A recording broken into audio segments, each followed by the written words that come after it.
అది టిమినికి ఏమంటావు వానికి?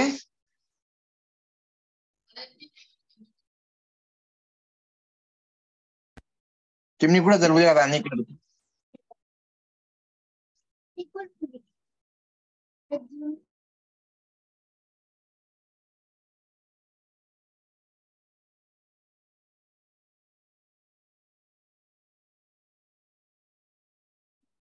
సో గుడ్ మార్నింగ్ అండి. So will start the session.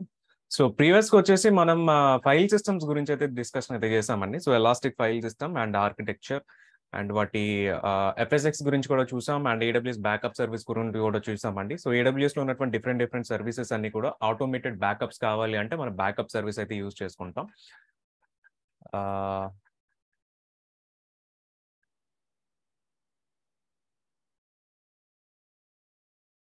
So backup service అయితే అందుకు మనం యూజ్ చేస్తామండి. అండ్ నేను ఈఎఫ్ఎస్ లో చూస్తే కనుక చాలా మంది పోజిక్స్ అనేటువంటిది ఏంటి అని అడుగుతున్నారు. బేసికలీ పోజిక్స్ అంటే ఏం లేదండి, మీకు లైనెక్స్ ఆపరేటింగ్ సిస్టమ్ లో చాలా డిఫరెంట్ ఫోల్డర్స్ ఉంటాయి అండ్ అక్కడ మీకు ఫోల్డర్ లెవెల్ పర్మిషన్స్ అన్ని కూడా మెయింటైన్ చేసేదండి. ఇప్పుడు మన ఈఎఫ్ఎస్ అనేటువంటిది ఏంటి అని అంటే నెట్వర్క్ ఫైల్ సిస్టమ్ అని చెప్పేసి మనం డిస్కస్ చేస్తున్నాం. బట్ నెట్వర్క్ ఫైల్ సిస్టమ్ లో కూడా మీకు EC2 లో ఉన్నటువంటి ఏ యూజర్స్ వాటిని యాక్సెస్ చేయొచ్చు. సో వీటన్నిటిని కూడా మనకి యాక్చువల్లీ ఇది మెయింటైన్ చేస్తూ ఉంటుందండి పోజిక్స్ అనేటువంటిది. సో అందు గురించి మనకి ఆ పొజిక్స్ సపోర్ట్ అనేటువంటిది మనకు ఓన్లీ కూడా ఇందులో అంటే ఈఎఫ్ఎస్ అనేటువంటి దాంట్లో సపోర్ట్ చేస్తున్నాం. విండోస్ లో వచ్చేసి మీకు అగైన్ అక్కడ యాక్టివ్ డైరెక్టరీతో సపోర్ట్ అనేటువంటిది వస్తుంది కదండి. బట్ లైనెక్స్ కి వచ్చేసరికి ఏంటి అని అంటే మీకు పొజిక్స్ రిలేటెడ్ సపోర్ట్ అయితే ప్రొవైడ్ చేస్తుంది. సో మీకు ఒక 10 మెంబర్స్ ఒక EC2 ఇన్స్టెన్స్ కి లాగిన్ అయి ఉన్నప్పటికీ కూడా మీకు ఆ 10 మెంబర్స్ లో ఎవరెవరు ఏ ఫోల్డర్ యాక్సెస్ చేయొచ్చు అనేటువంటిది మీకు పొజిక్స్ రిలేటెడ్ పర్మిషన్స్ అనేటువంటిది మెయింటైన్ చేస్తూ ఉంది. సో అటువంటి పర్మిషన్ కైండ్ ఆఫ్ రెస్ట్రిక్షన్ మీకు ఈఎఫ్ఎస్ అనేటువంటిది కూడా సపోర్ట్ చేస్తుందండి. సో అందు గురించి పొజిక్స్ అనేటువంటిది ఉంది. సో విండోస్ తీసుకుంటే ఇది మీకు యాక్టివ్ డైరెక్టరీ అనేటువంటి దాంట్లోనే మీకు యూజర్ లెవెల్ ఇదంతా కూడా సపోర్ట్ చేస్తూ ఉంటుంది. User level management and folder level permissions ఇవన్నీ కూడా మేనేజ్ చేస్తుందండి.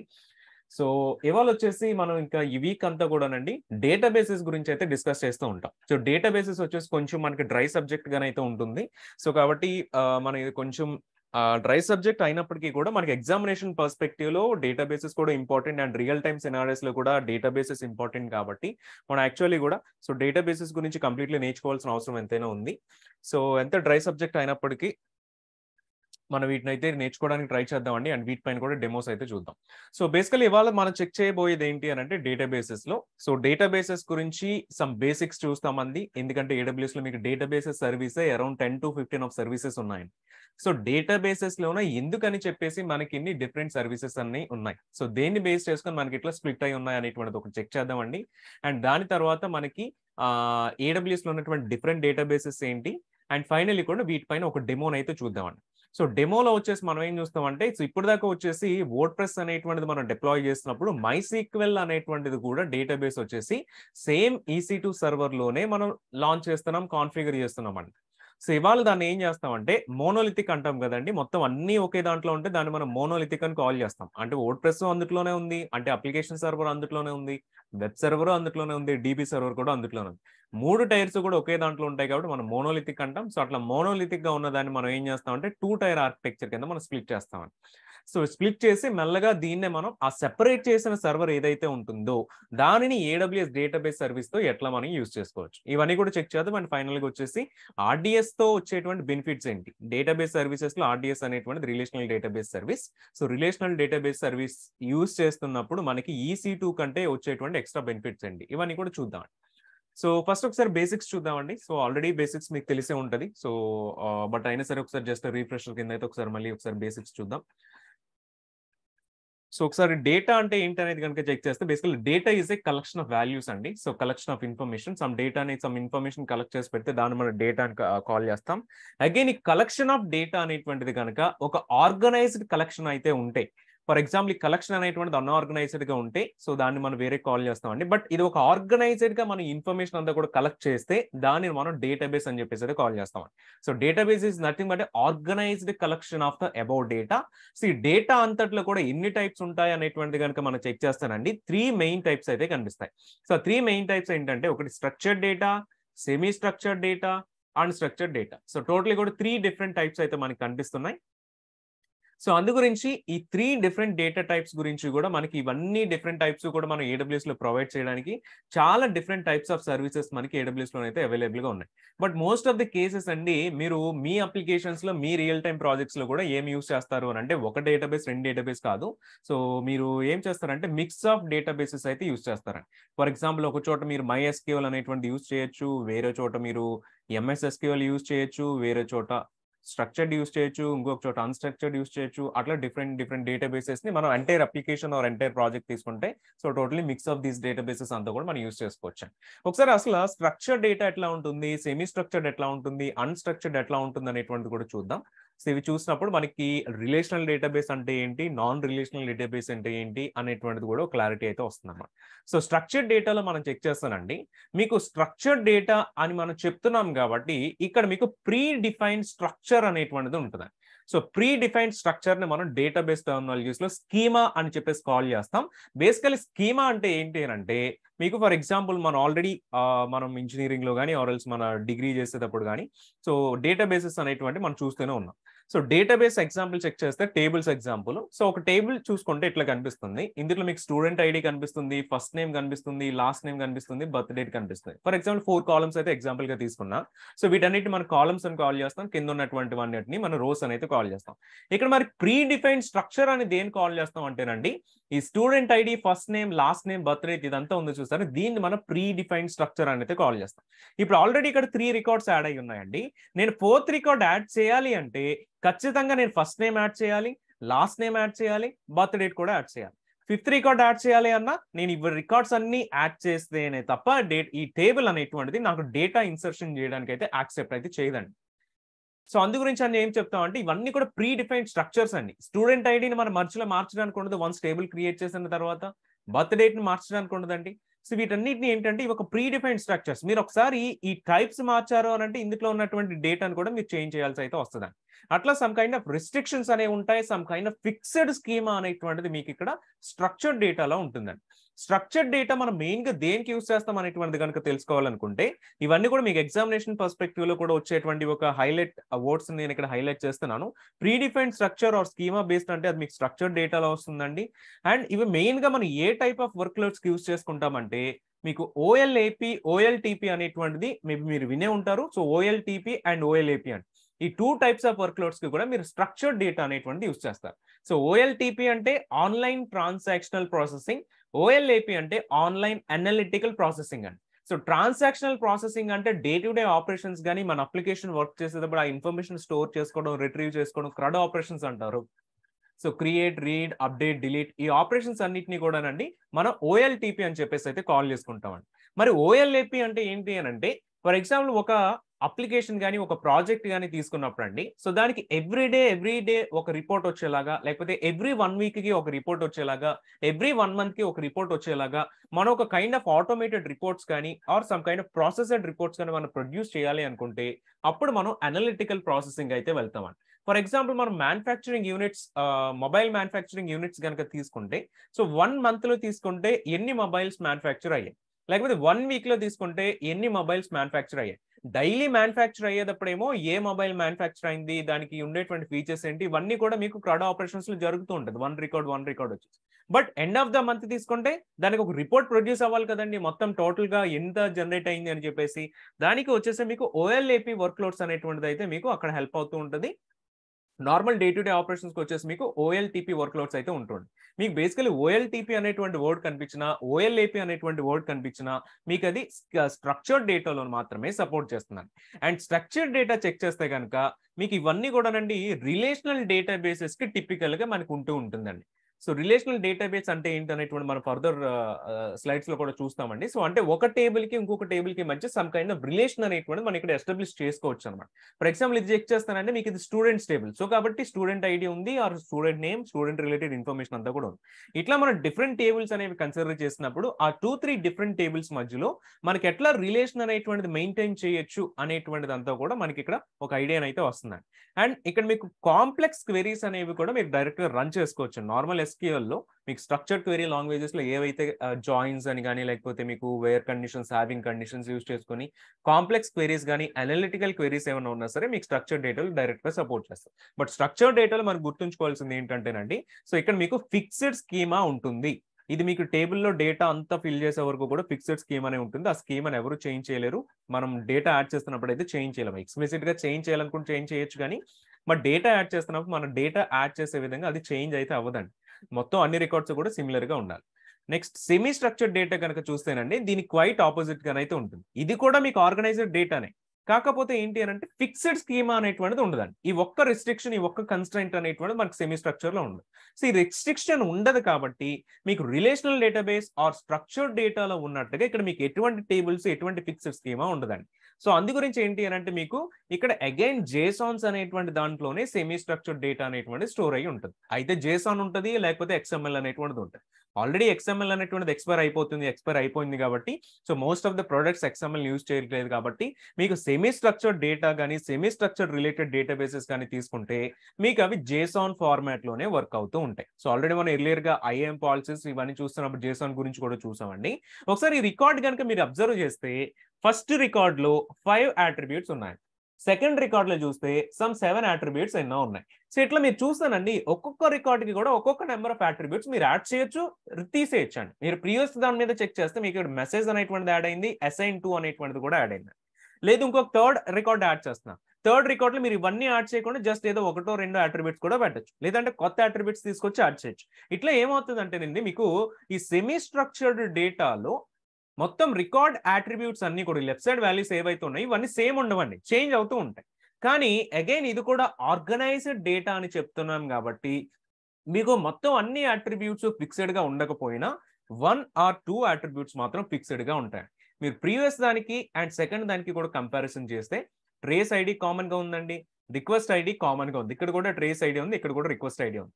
సో మనం ఈ సెమీ స్ట్రక్చర్డ్ డేటాలోనండి మొత్తం అట్రిబ్యూట్స్ అన్ని సిమిలర్ గా ఉన్నా లేకపోయినా ఒక 1 or 2 అట్రిబ్యూట్స్ మాత్రం సిమిలర్ గా ఉండాల్సిందే. ఎందుకంటే అవే మీకు అక్కడ రిలేషన్ అనేటువంటిది మెయింటైన్ చేస్తూ ఉంటుంది. కన్స్టెంట్ మీకు ఆర్గనైజ్డ్ డేటా అనేటువంటిది మెయింటైన్ చేయడంలో ఇవి 2 or 3 అట్రిబ్యూట్స్ అనేవి మీకు హెల్ప్ అవుతూ ఉంటాయి. రిమైనింగ్ అన్ని కూడానండి మీరు యాడ్ చేయొచ్చు, యాడ్ చేయకపోవచ్చు. ఇదే మీరు స్ట్రక్చర్డ్ డేటాలో తీసుకుంటే కనుక ఎవ్రీ కాలమ్ కూడా మీరు యాడ్ చేయాల్సిందే. మీరు ఎంప్టీ స్ట్రింగ్ అని యాడ్ చేయొచ్చు, బట్ ఆ డేటా అయితే ఖచ్చితంగా ఫిల్ అవుట్ అవ్వాలి అక్కడ స్ట్రక్చర్డ్ డేటాలో వచ్చేసి. అట్లా మీకు రెస్ట్రిక్షన్స్ అయితే ఉంటాయి. సో దీనివల్ల బెనిఫిట్ ఏంటంటే మీకు సో స్కీమా అనేటువంటిది సేమ్ ఉండక్కర్లేదు కాబట్టి మీ అప్లికేషన్ గ్రో అవుతున్నప్పుడల్లా కూడా మీకు ఏదైనా కొత్త అట్రిబ్యూట్ కావాలనుకుంటే మీరు యాడ్ చేసుకోవచ్చు అండి. సో అటువంటి అడ్వాంటేజ్ వచ్చేసి మనకి సెమీ స్ట్రక్చర్డ్ డేటాలో ఉంటుంది. అండ్ అందు గురించి మనం దీనికి మెయిన్ గా దేనికి యూజ్ చేస్తామనంటే నాన్ రిలేషనల్ డేటాబేసెస్ కి యూజ్ చేస్తామండి. సో రిలేషనల్ డేటాబేసెస్ అంటే మనం స్ట్రక్చర్డ్ డేటా చెప్పుకుంటున్నాం అండి, నాన్ రిలేషనల్ డేటాబేస్ అంటే సెమీ స్ట్రక్చర్డ్ డేటా చెప్పుకుంటున్నాం. సో రిలేషనల్ డేటాబేస్ అంటే మీకు టేబుల్స్ ఫార్మాట్ లో ఉంటుంది అండ్ ఆ టేబుల్స్ మధ్య రిలేషన్ ఉంటుంది. నాన్ రిలేషనల్ డేటాబేసెస్ అంటే మీకు జేసాన్ ఫార్మాట్ లో ఉంటుందండి. అగైన్ ఈ జేసాన్స్ కి రిలేషన్ అనేటువంటిది ఉండదు. సో ఈ 2 పాయింట్స్ కూడా మనం గుర్తుంచుకోవాలి. అండ్ మెయిన్ గా కూడా ఇది మీకు బిగ్ డేటా రిలేటెడ్ అప్లికేషన్స్ కి అయితే బాగా వర్కౌట్ అవుతుందండి జేసాన్ ఫార్మాట్, సెమీ స్ట్రక్చర్డ్ ఫార్మాట్ అంతా కూడా. అండ్ ఇది మీ అప్లికేషన్ కి చాలా లో లేటెన్సీతో యాక్సెస్ అనేటువంటి లేటెన్సీ అప్లికేషన్ కింద అయితే ఉంటుంది. చాలా ఫాస్ట్ గా అయితే మీకు ఫాస్టర్ యాక్సెస్ అనేటువంటిది మీకు ప్రొవైడ్ చేస్తూ ఉంటుంది. సో దీనికి ఎగ్జాంపుల్స్ చూడాలంటే ఆల్రెడీ జేసాన్ చూసాం, XML అనేటువంటిది కూడా ఉంటూ ఉంటుంది. బట్ XML ఇస్ ఎక్స్పైర్డ్ కాబట్టి మనకు ఓన్లీ జేసాన్ మీద అయితే ఇప్పుడు ఉన్నటువంటి సెమీ స్ట్రక్చర్డ్ డేటా కానీ ఆర్ నాన్ రిలేషనల్ డేటాబేసెస్ కానీ ఇవన్నీ కూడా మీకు జేసాన్ ఫార్మాట్ మీద ఉంటాయండి. సో వీటికి సమ్ ఎగ్జాంపుల్స్ చెప్పాలంటే నేను MongoDB ఉంది. సో MongoDB మీకు వర్క్ అయ్యేది మీకు సేమ్ జేసాన్ ఫార్మాట్ లో వర్క్ అవుతూ ఉంటుంది. అట్లా AWS లో చెక్ చేస్తానండి మీకు DynamoDB ఉంది అండ్ MongoDBకి రిలేటెడ్ గా DocumentDB అనేటువంటిది ఉంది. ఈ డేటాబేసెస్ అన్ని కూడా మనం చూస్తాం. ఒకసారి నేను మళ్ళీ ఫర్దర్ స్లైడ్స్ లో కూడా చూపిస్తాను వీటి గురించి. బట్ ఈ డేటాబేసెస్ అయితే మనకి AWS లో కూడా ఉన్నాయి. అండ్ నెక్స్ట్ వచ్చేసి అన్స్ట్రక్చర్డ్ డేటా అండి. So unstructured data is unorganised data. ఇక్కడ ఎటువంటి ఆర్గనైజేషన్ ఉండదు. నార్మల్లీ మనం దీనికి ఒక ఎగ్జాంపుల్ కింద S3 ఎగ్జాంపుల్ గా చెప్పుకోవచ్చు. S3లో మనం ఏం చేస్తామండి, ఇమేజెస్ పెట్టుకోవచ్చు, PDF ఫైల్స్ పెట్టుకోవచ్చు, వర్డ్ డాక్యుమెంట్స్ పెట్టుకోవచ్చు, వీడియోస్ పెట్టుకోవచ్చు, అట్లా ఏ టైప్ ఆఫ్ ఫైల్స్ అయినా మనం పెట్టుకోవచ్చు అండి. సో ఇక్కడ ఎటువంటి టైప్ ఆఫ్ ఆర్గనైజేషన్ ఉండదు కాబట్టి ఎటువంటి స్కీమ్ అనేటువంటిది కూడా ఇక్కడ అవసరం లేదండి. సో ఇట్లా మనకి 3 డిఫరెంట్ టైప్స్ ఆఫ్ డేటాబేసెస్ ఉంటాయి అండ్ వీటిలో కూడా మనం నాన్ రిలేషనల్ డేటాబేసెస్ అనే చెప్తామండి. సో అమెజాన్ S3 కూడా ఇది మనకి నాన్ రిలేషనల్ డేటాబేస్ కిందే వస్తుంది. బట్ అన్ఆర్గనైజ్డ్ ఆర్ అన్స్ట్రక్చర్డ్ డేటాలో మనం ఇది చెప్పుకుంటామండి. సో మనం ఇది సెమీ స్ట్రక్చర్డ్ లో వచ్చేసి dynamo dB are document dB, mango dB వాటిని చెప్పుకుంటూ ఉంటాం. బట్ అన్స్ట్రక్చర్డ్ అన్ఆర్గనైజ్డ్ లోకి వచ్చేసరికి మన S3 కానీ గూగుల్ డ్రైవ్ కానీ వీటిని కూడా మనం చెప్పుకో ఎక్కడెక్కడైతే మీరు ఫోటోస్, ఇమేజెస్ కానీ లేకపోతే డిఫరెంట్ ఫైల్స్ అని స్టోర్ చేసుకోగలుగుతారో సో వీటన్నిటిని కూడా మీరు అన్ఆర్గనైజ్డ్ డేటాలోనైతే పెట్టి చూడొచ్చు అనమాట. సో మొత్తం ఈ 3 different types of data formats అయితే ఉన్నాయండి. ఒకసారి మనం స్పెసిఫిక్ గా కూడా స్ట్రక్చర్డ్ డేటా తీసుకుంటే రిలేషనల్ డేటాబేసెస్ అని చెప్పుకుంటాం. సో రిలేషనల్ డేటాబేసెస్ గురించి ఒకసారి డీటెయిల్ గా చూద్దామండి. సో రిలేషనల్ డేటాబేసెస్ కి ఎప్పుడు కూడానండి మీకు ప్రీ డిఫైన్డ్ స్కీమా అనేటువంటిది ఉంటుంది ఆల్రెడీ చెప్పినట్టుగా. అండ్ ఇంకొకటి ఏంటి అని అంటే రిలేషనల్ డేటాబేసెస్ తీసుకుంటే మీకు యాసిడ్ కాంప్లైన్స్ అనేటువంటిది ఉంటుందండి. సో యాసిడ్ కాంప్లైన్స్ అంటే ఏంటి అనేటువంటిది నేను మీకు ఫర్దర్ స్లైడ్స్ లో చూద్దామండి. సో స్పెసిఫిక్ గా యాసిడ్ అంటే మీకు అది 4 లెటర్స్ ఉంటుంది. ఆ 4 లెటర్స్ కూడా ఏం డిఫైన్ చేస్తుంది, ఎట్లా దాన్ని యాసిడ్ కాంప్లైన్స్ అంటున్నారు, యాసిడ్ కాంప్లైన్స్ ప్రాపర్టీస్ ఏంటి, ఇవన్నీ కూడా మనం చూద్దాం. బట్ ఎగ్జామినేషన్ పర్స్పెక్టివ్ లో కనుక మీకు యాసిడ్ కాంప్లైన్స్ అనేటువంటిది వస్తుంది అని అంటే మీరు రిలేషనల్ డేటాబేసెస్ చూస్ చేసుకుంటారు. On real time project examination అనే కాదండి, సో రియల్ టైమ్ లో కూడా ఏమైనా ప్రాజెక్ట్స్ ఏమైనా వచ్చినా సరే మీకు అక్కడ యాసిడ్ కాంప్లైన్స్ అంటున్నారు అంటే మీరు ఇదే చూసుకుంటారు. లేదు అంటే మీరు OLTP, OLAP అన్నా సరే మీరు రిలేషనల్ డేటాబేసెస్ చూసుకుంటారు. సో వీటికి సమ్ ఎగ్జాంపుల్స్ చెప్పుకోవాలి అని అంటే మనకి MySQL అనేటువంటి డేటాబేస్ ఇంజిన్ కానీ, PostgreSQL ఇంజిన్ కానీ, MariaDB కానీ, Oracle కానీ, MySQL మైక్రోసాఫ్ట్ SQL సర్వర్ కానీ ఇవన్నీ కూడానండి మీకు రిలేషనల్ డేటాబేసెస్ కిందగా వస్తాయి. ఇవన్నీ ఆల్రెడీ మీరు వినే ఉంటారు. అగైన్ AWS సర్వీసెస్ లో కూడా చూస్తే మీకు సేమ్ ఈ సర్వీసెస్ అన్ని కూడా ఇవేవైతే డేటాబేస్ ఇంజిన్స్ బయట ఉన్నాయో ఈ డేటాబేస్ ఇంజిన్స్ గురించి మనకి AWS లో సర్వీసెస్ ప్రొవైడ్ చేసేది ఏముంది అని అంటే అమెజాన్ RDS అనేటువంటిది ఉందండి. దెన్ అరోరా అనేటువంటిది ఉంది. మీరు చెక్ చేస్తే ఇవి రెండు కూడా మీకు OLTP వర్క్ లోడ్స్ కి యూస్ చేస్తారండి, ఆన్లైన్ ట్రాన్సాక్షనల్ ప్రాసెసింగ్ అండి. మరి OLAP అనేటువంటిది కూడా ఉంది కదా. సో OLAPకి AWS లో వచ్చేసి ఏం యూస్ చేస్తామనంటే రెడ్ షిఫ్ట్ అనేటువంటిది యూస్ చేస్తామండి. సో బయట మీకు రెడ్ షిఫ్ట్ లాంటిది ఏంటి అని అంటే ఇది మీకు డేటా వేర్ హౌస్ అండి. So data warehouse related services బయట ఏమున్నాయని కనుక చూస్తే మీకు స్నోఫ్లేక్ అనేటువంటిది ఉంది. అట్లా చూస్తే చాలా కనిపిస్తూ ఉంటాయి మీకు. సో స్నోఫ్లేక్ అనేటువంటిది ఒక ఎగ్జాంపుల్ గా చెప్పుకోవచ్చు. ఇట్లా మీకు డేటా వేర్ హౌస్ ఎగ్జాంపుల్స్ అయితే బయట చాలానే ఉంటాయి. బట్ డేటా వేర్ హౌస్ కి సంబంధించిన AWS లో చెక్ చేస్తే దాన్ని మనం రెడ్ షిఫ్ట్ అనేది కాల్ చేస్తాం. మీకు ఎక్కడైనా OLAP అనేటువంటి కనిపిస్తుంది అంటే which is nothing but data warehouse అని. So data warehouse related మనకి రెడ్ షిఫ్ట్ ఉండే టోటలీ కూడా రిలేషనల్ డేటాబేసెస్ లో 3 డిఫరెంట్ AWS సర్వీసెస్ ఉన్నాయి. ఒకటి RDS, సెకండ్ వన్ వచ్చేసి అరోరా, థర్డ్ వన్ వచ్చేసి మనకి రెడ్ షిఫ్ట్ అండి. సో అగైన్ మీకు ఇక్కడ OLTP అన్నప్పుడు మీరేం చూసుకుంటారంటే RDS కానీ అరోరా కానీ చూస్ చేసుకుంటారు ఎగ్జామినేషన్ పాయింట్ ఆఫ్ వ్యూలో. అండ్ రెడ్ షిఫ్ట్ అనేటువంటిది ఎప్పుడు అని అంటే OLAP కనిపిస్తుంది అంటే మీరు డైరెక్ట్ గా వెళ్ళిపోయి రెడ్ షిఫ్ట్ ఎక్కడ ఉంటే మీరు దాన్ని సెలెక్ట్ చేసుకోవచ్చు. ఇట్లా మనకి రిలేషనల్ డేటాబేసెస్ లో ఉంటుందండి. సో ఒకసారి ఆ సర్వీసెస్ ఐకాన్స్ చెక్ చేస్తే మనకి ఇట్లా కనిపిస్తుందండి different services. And relational databases further గా చేసిన మనకి ఇక్కడ మీకు ఒక టేబుల్ కి ఇంకొక టేబుల్ కి కూడా మనకి ఫారిన్ కి రిలేషన్షిప్స్ అయితే ఉంటాయి. అండ్ ఫారిన్ కి రిలేషన్షిప్స్ ఉండాలి అని అంటే మనకి మెయిన్ గా కూడా ఇండెక్సెస్ అనేవి ఉన్నాయి. సో అసలు ఇండెక్సెస్ అంటే ఏంటి? ఫర్ ఎగ్జాంపుల్ నేను ఒక 100 స్టూడెంట్స్ ఎగ్జాంపుల్ గా తీసుకుంటానండి. ఒక 100 స్టూడెంట్స్ ని ఒక క్లాస్ లో కనుక ఒక ఎగ్జాంపుల్ కింద మనం కన్సిడరేషన్ చేస్తే ఈ 100 స్టూడెంట్స్ ని కూడా నేను నా రికార్డ్ లో డేటాబేస్ లో మెయింటైన్ చేయాలనుకోండి. సో 100 స్టూడెంట్స్ కి కూడా ఒకసారి నేమ్ అనేటువంటిది మనం కన్సిడరేషన్ చేస్తే ఈ 100 స్టూడెంట్స్ లో ఎంత కాదనుకున్నా మీకు ఒక 4 to 5 స్టూడెంట్స్ నేమ్ అయితే సేమ్ గా ఉంటుందండి. మరి సేమ్ నేమ్ ఉన్నప్పుడు మీరు ఎగ్జాక్ట్లీ నేమ్ పెట్టి కాల్ చేస్తున్నప్పుడు ఈ 5 మెంబర్స్ లో ఎవరిని కాల్ చేస్తున్నారు అన్నటువంటి కన్ఫ్యూషన్ కానీ అన్నటువంటి అంబిగ్విటీ కానీ ఆ 5 మెంబర్స్ మధ్యలో ఉంటుంది. సో 5 మెంబర్స్ లో కూడా ఎవరు కూడా రెస్పాండ్ అవ్వకుండా అయితే ఉంటారు. సో అట్లా ఏమవుతుందంటే మీకు ఇక్కడ మీకు ఒక కైండ్ ఆఫ్ అంబిగ్విటీ వస్తుంది అనమాట, ఒక కైండ్ ఆఫ్ కన్ఫ్యూజన్ అనేటువంటిది వస్తుందండి. ఎందుకంటే సేమ్ నేమ్ అనేటువంటి మల్టిపుల్ మెంబర్స్ ఉంది. సో ఇట్లా సేమ్ నేమ్ అనేటువంటిది ఉంది. ఇటువంటి కైండ్ ఆఫ్ అంబిగ్విటీస్ ని కన్ఫ్యూజన్స్ ని మీరు రిమూవ్ చేయాలి అని అంటే ఒక్కొక్క స్టూడెంట్ కి కూడా some kind of unique ID అనేటువంటి మీరు అసైన్ చేయాలండి. సో యూనిక్ ఐడి అంటే స్టూడెంట్స్కి ఏముంటుందండి బేసికలీ కూడా some kind of hall ticket ID అనేటువంటిది ఉంటుంది, or some kind of student ID అనేటువంటిది, ఎంప్లాయీస్ తీసుకుంటే ఎంప్లాయీ ఐడి అనేటువంటిది ఉంటుంది. సో అట్లా ఎవరికి చూసినా employee ID or hall ticket ఇట్లా మీకు డిఫరెంట్ ఐడీస్ అయితే కనిపిస్తుంటాయి to maintain the uniqueness between the students and employees and. So ఇట్లా యూనిక్నెస్ ఉంటున్నాం. సో ఇదే యూనిక్నెస్ మనం డేటాబేస్ పర్స్పెక్టివ్ లో కనుక మాట్లాడితే then it is called as indexes అనమాట. సో మీకు డేటాబేసెస్ లో రికార్డ్స్ కి సంబంధించిన యూనిక్నెస్ మీరు మెయింటైన్ చేయాలి అనుకుంటే దెన్ మీరు ఇండెక్సెస్ అనేటువంటిది యాడ్ చేస్తూ ఉంటారండి. ఒకసారి 3 టేబుల్స్ ఒకసారి ఎగ్జాంపుల్ గా తీసుకుందాం, వాటిలో మనం చూద్దామండి. So students table first one వచ్చేసి, సెకండ్ వన్ వచ్చేసి సబ్జెక్ట్స్ టేబుల్, థర్డ్ వన్ వచ్చేసి డిపార్ట్మెంట్స్ టేబుల్ అని. ఒకసారి ఇందులో కంటెంట్ కూడా చూద్దాం. సో స్టూడెంట్స్ టేబుల్ లో చెక్ చేస్తే student ID is the index అండి. మీకు ఇక్కడ ఆరెంజ్ కలర్ లో కనిపిస్తుంది వచ్చేసి ఇది మీకు ఇండెక్స్ అయితే అవుతుంది. So department ID and name, email అనేవి కనిపిస్తుంది. ఓకే, ఇది ఫస్ట్ టేబుల్ స్టూడెంట్ టేబుల్ బాగానే ఉందండి. సెకండ్ టేబుల్ చెక్ చేస్తే ఈ ఫస్ట్ టేబుల్ లో ఉన్నటువంటి స్టూడెంట్ ఐడి ఉంది చూసారు, ఇక్కడ 1 ఉంది అండ్ ఇక్కడ కూడా స్టూడెంట్ ఐడి కనిపిస్తుంది. ఈ స్టూడెంట్ ఐడి కూడా 1 ఉంది, 1 ఉంది, 1 ఉంది. ఇవన్నీ ఏంటంటేనండి స్టూడెంట్ 1 చదివేటువంటి సబ్జెక్ట్స్ అన్నమాట. సో ఇక్కడ ఏమైంది అని అంటే ఒక కైండ్ ఆఫ్ రిలేషన్ ని మనం స్టూడెంట్స్ టేబుల్ కి సబ్జెక్ట్స్ టేబుల్ కి మధ్యలో రిలేషన్ అనేటువంటిది యాడ్ చేస్తున్నామండి. ఇక్కడ మీకు ఎప్పుడైతే 1 అనేటువంటిది వస్తుందో ఈ 1 అనేటువంటి స్టూడెంట్ ఏమేం సబ్జెక్ట్స్ అనేటువంటిది చూస్ చేసుకున్నాడు అనేటువంటిది కూడా మనకి ఇక్కడ కనిపిస్తూ ఉంటుంది. సేమ్ అట్లానే డిపార్ట్మెంట్ కూడా చెక్ చేయండి. మీకు డిపార్ట్మెంట్ ఐడిలో M01 అనేటువంటి కనిపిస్తుంది. ఈ డిపార్ట్మెంట్ ఐడి చెక్ చేస్తే మీకు ఇక్కడ M01 అనేటువంటి ఇక్కడ డిపార్ట్మెంట్స్ టేబుల్ లో కనిపిస్తుంది. ఈ డిపార్ట్మెంట్ కి ఎవరు ఇన్ఛార్జ్ అనేటువంటి చూసినా ఫర్ ఎగ్జాంపుల్ ఈ పర్సన్ ఇన్ఛార్జ్ గా ఉన్నాడు, person email, person phone number, ఇట్లా ఇక్కడ రికార్డు ఈ ఒక్క ప్లేస్ లో ఉన్నప్పటికీ దీని రిలేషన్ బేస్ చేసుకుని మీకు స్టూడెంట్ అయితే సబ్జెక్ట్స్ అనే వేరే టేబుల్లో మెయింటైన్ అవుతున్నాయి. ఆ డిపార్ట్మెంట్ కి సంబంధించిన ఇన్ఛార్జ్ కానీ హెడ్ కానీ మీ ఇక్కడ హెడ్ రిలేటెడ్ డీటెయిల్స్ కూడా మీకు కనిపిస్తున్నాయి. సో దీనినే ఏమంటామంటే మనం ఫారిన్ కీ రిలేషన్షిప్ అని కాల్ చేస్తామండి. ఎందుకంటే ఇక్కడ ఈ రిలేషన్ వచ్చేసి దేని నుంచి వస్తుందండి, స్టూడెంట్స్ టేబుల్లో ఉన్నటువంటి ఇండెక్స్ కీ నుంచి వస్తుంది. కాబట్టి అగైన్ ఇక్కడ డిపార్ట్మెంట్ ఐడిలో ఉన్నటువంటి కీ నుంచి కూడా మీకు ఇండెక్స్ కీ ద్వారా ఇక్కడ మీకు రిలేషన్ అనేటువంటిది వస్తుంది. కాబట్టి దీన్ని మీరు ఫారిన్ కీ రిలేషన్షిప్ అయితే కాల్ చేస్తారండి. సో అట్లా మనకి రిలేషన్ అనేటువంటి యాడ్ అవుతూ ఉంటుంది. ఇది మీకు ఓన్లీ కూడా రిలేషనల్ డేటాబేసెస్ లోనే సపోర్ట్ చేస్తుంది. మనం ఎందుకని మెయిన్ గా రిలేషనల్ డేటాబేసెస్ అని కాల్ చేస్తామంటే ఇట్లా డిఫరెంట్ టేబుల్స్ మధ్యలో ఒక రిలేషన్ అనేటువంటిది ఎస్టాబ్లిష్ చేసుకోవచ్చు అండి. సో ఇది మెయిన్ రీజన్ మనకి రిలేషనల్ డేటాబేసెస్ అని కాల్ చేస్తాం. మరి నాన్ రిలేషనల్ డేటాబేసెస్ అంటే ఏంటంటే మీకు అక్కడ ఇటువంటి కైండ్ ఆఫ్ రిలేషన్ మీరు ఎస్టాబ్లిష్ చేయలేరండి. మేబీ మీరు మాన్యువల్ గా మీరు కళ్ళతో చూస్తూ కూడా ఇది రిలేషన్ ఉంది అని మీరు అనుకోవచ్చు కానీ బట్ డేటాబేస్ పర్స్పెక్టివ్ లో మీరు ఆ రిలేషన్ ని మీరు ఎస్టాబ్లిష్ చేయలేరు, కాన్ఫిగర్ చేయలేరండి నాన్ రిలేషనల్ డేటాబేస్. అందుకనే the name it self non relational databases కింద అయితే ఉందండి మనం. అండ్ టేబుల్ ఇండెక్సెస్ ఆల్రెడీ మనం చూసిందే.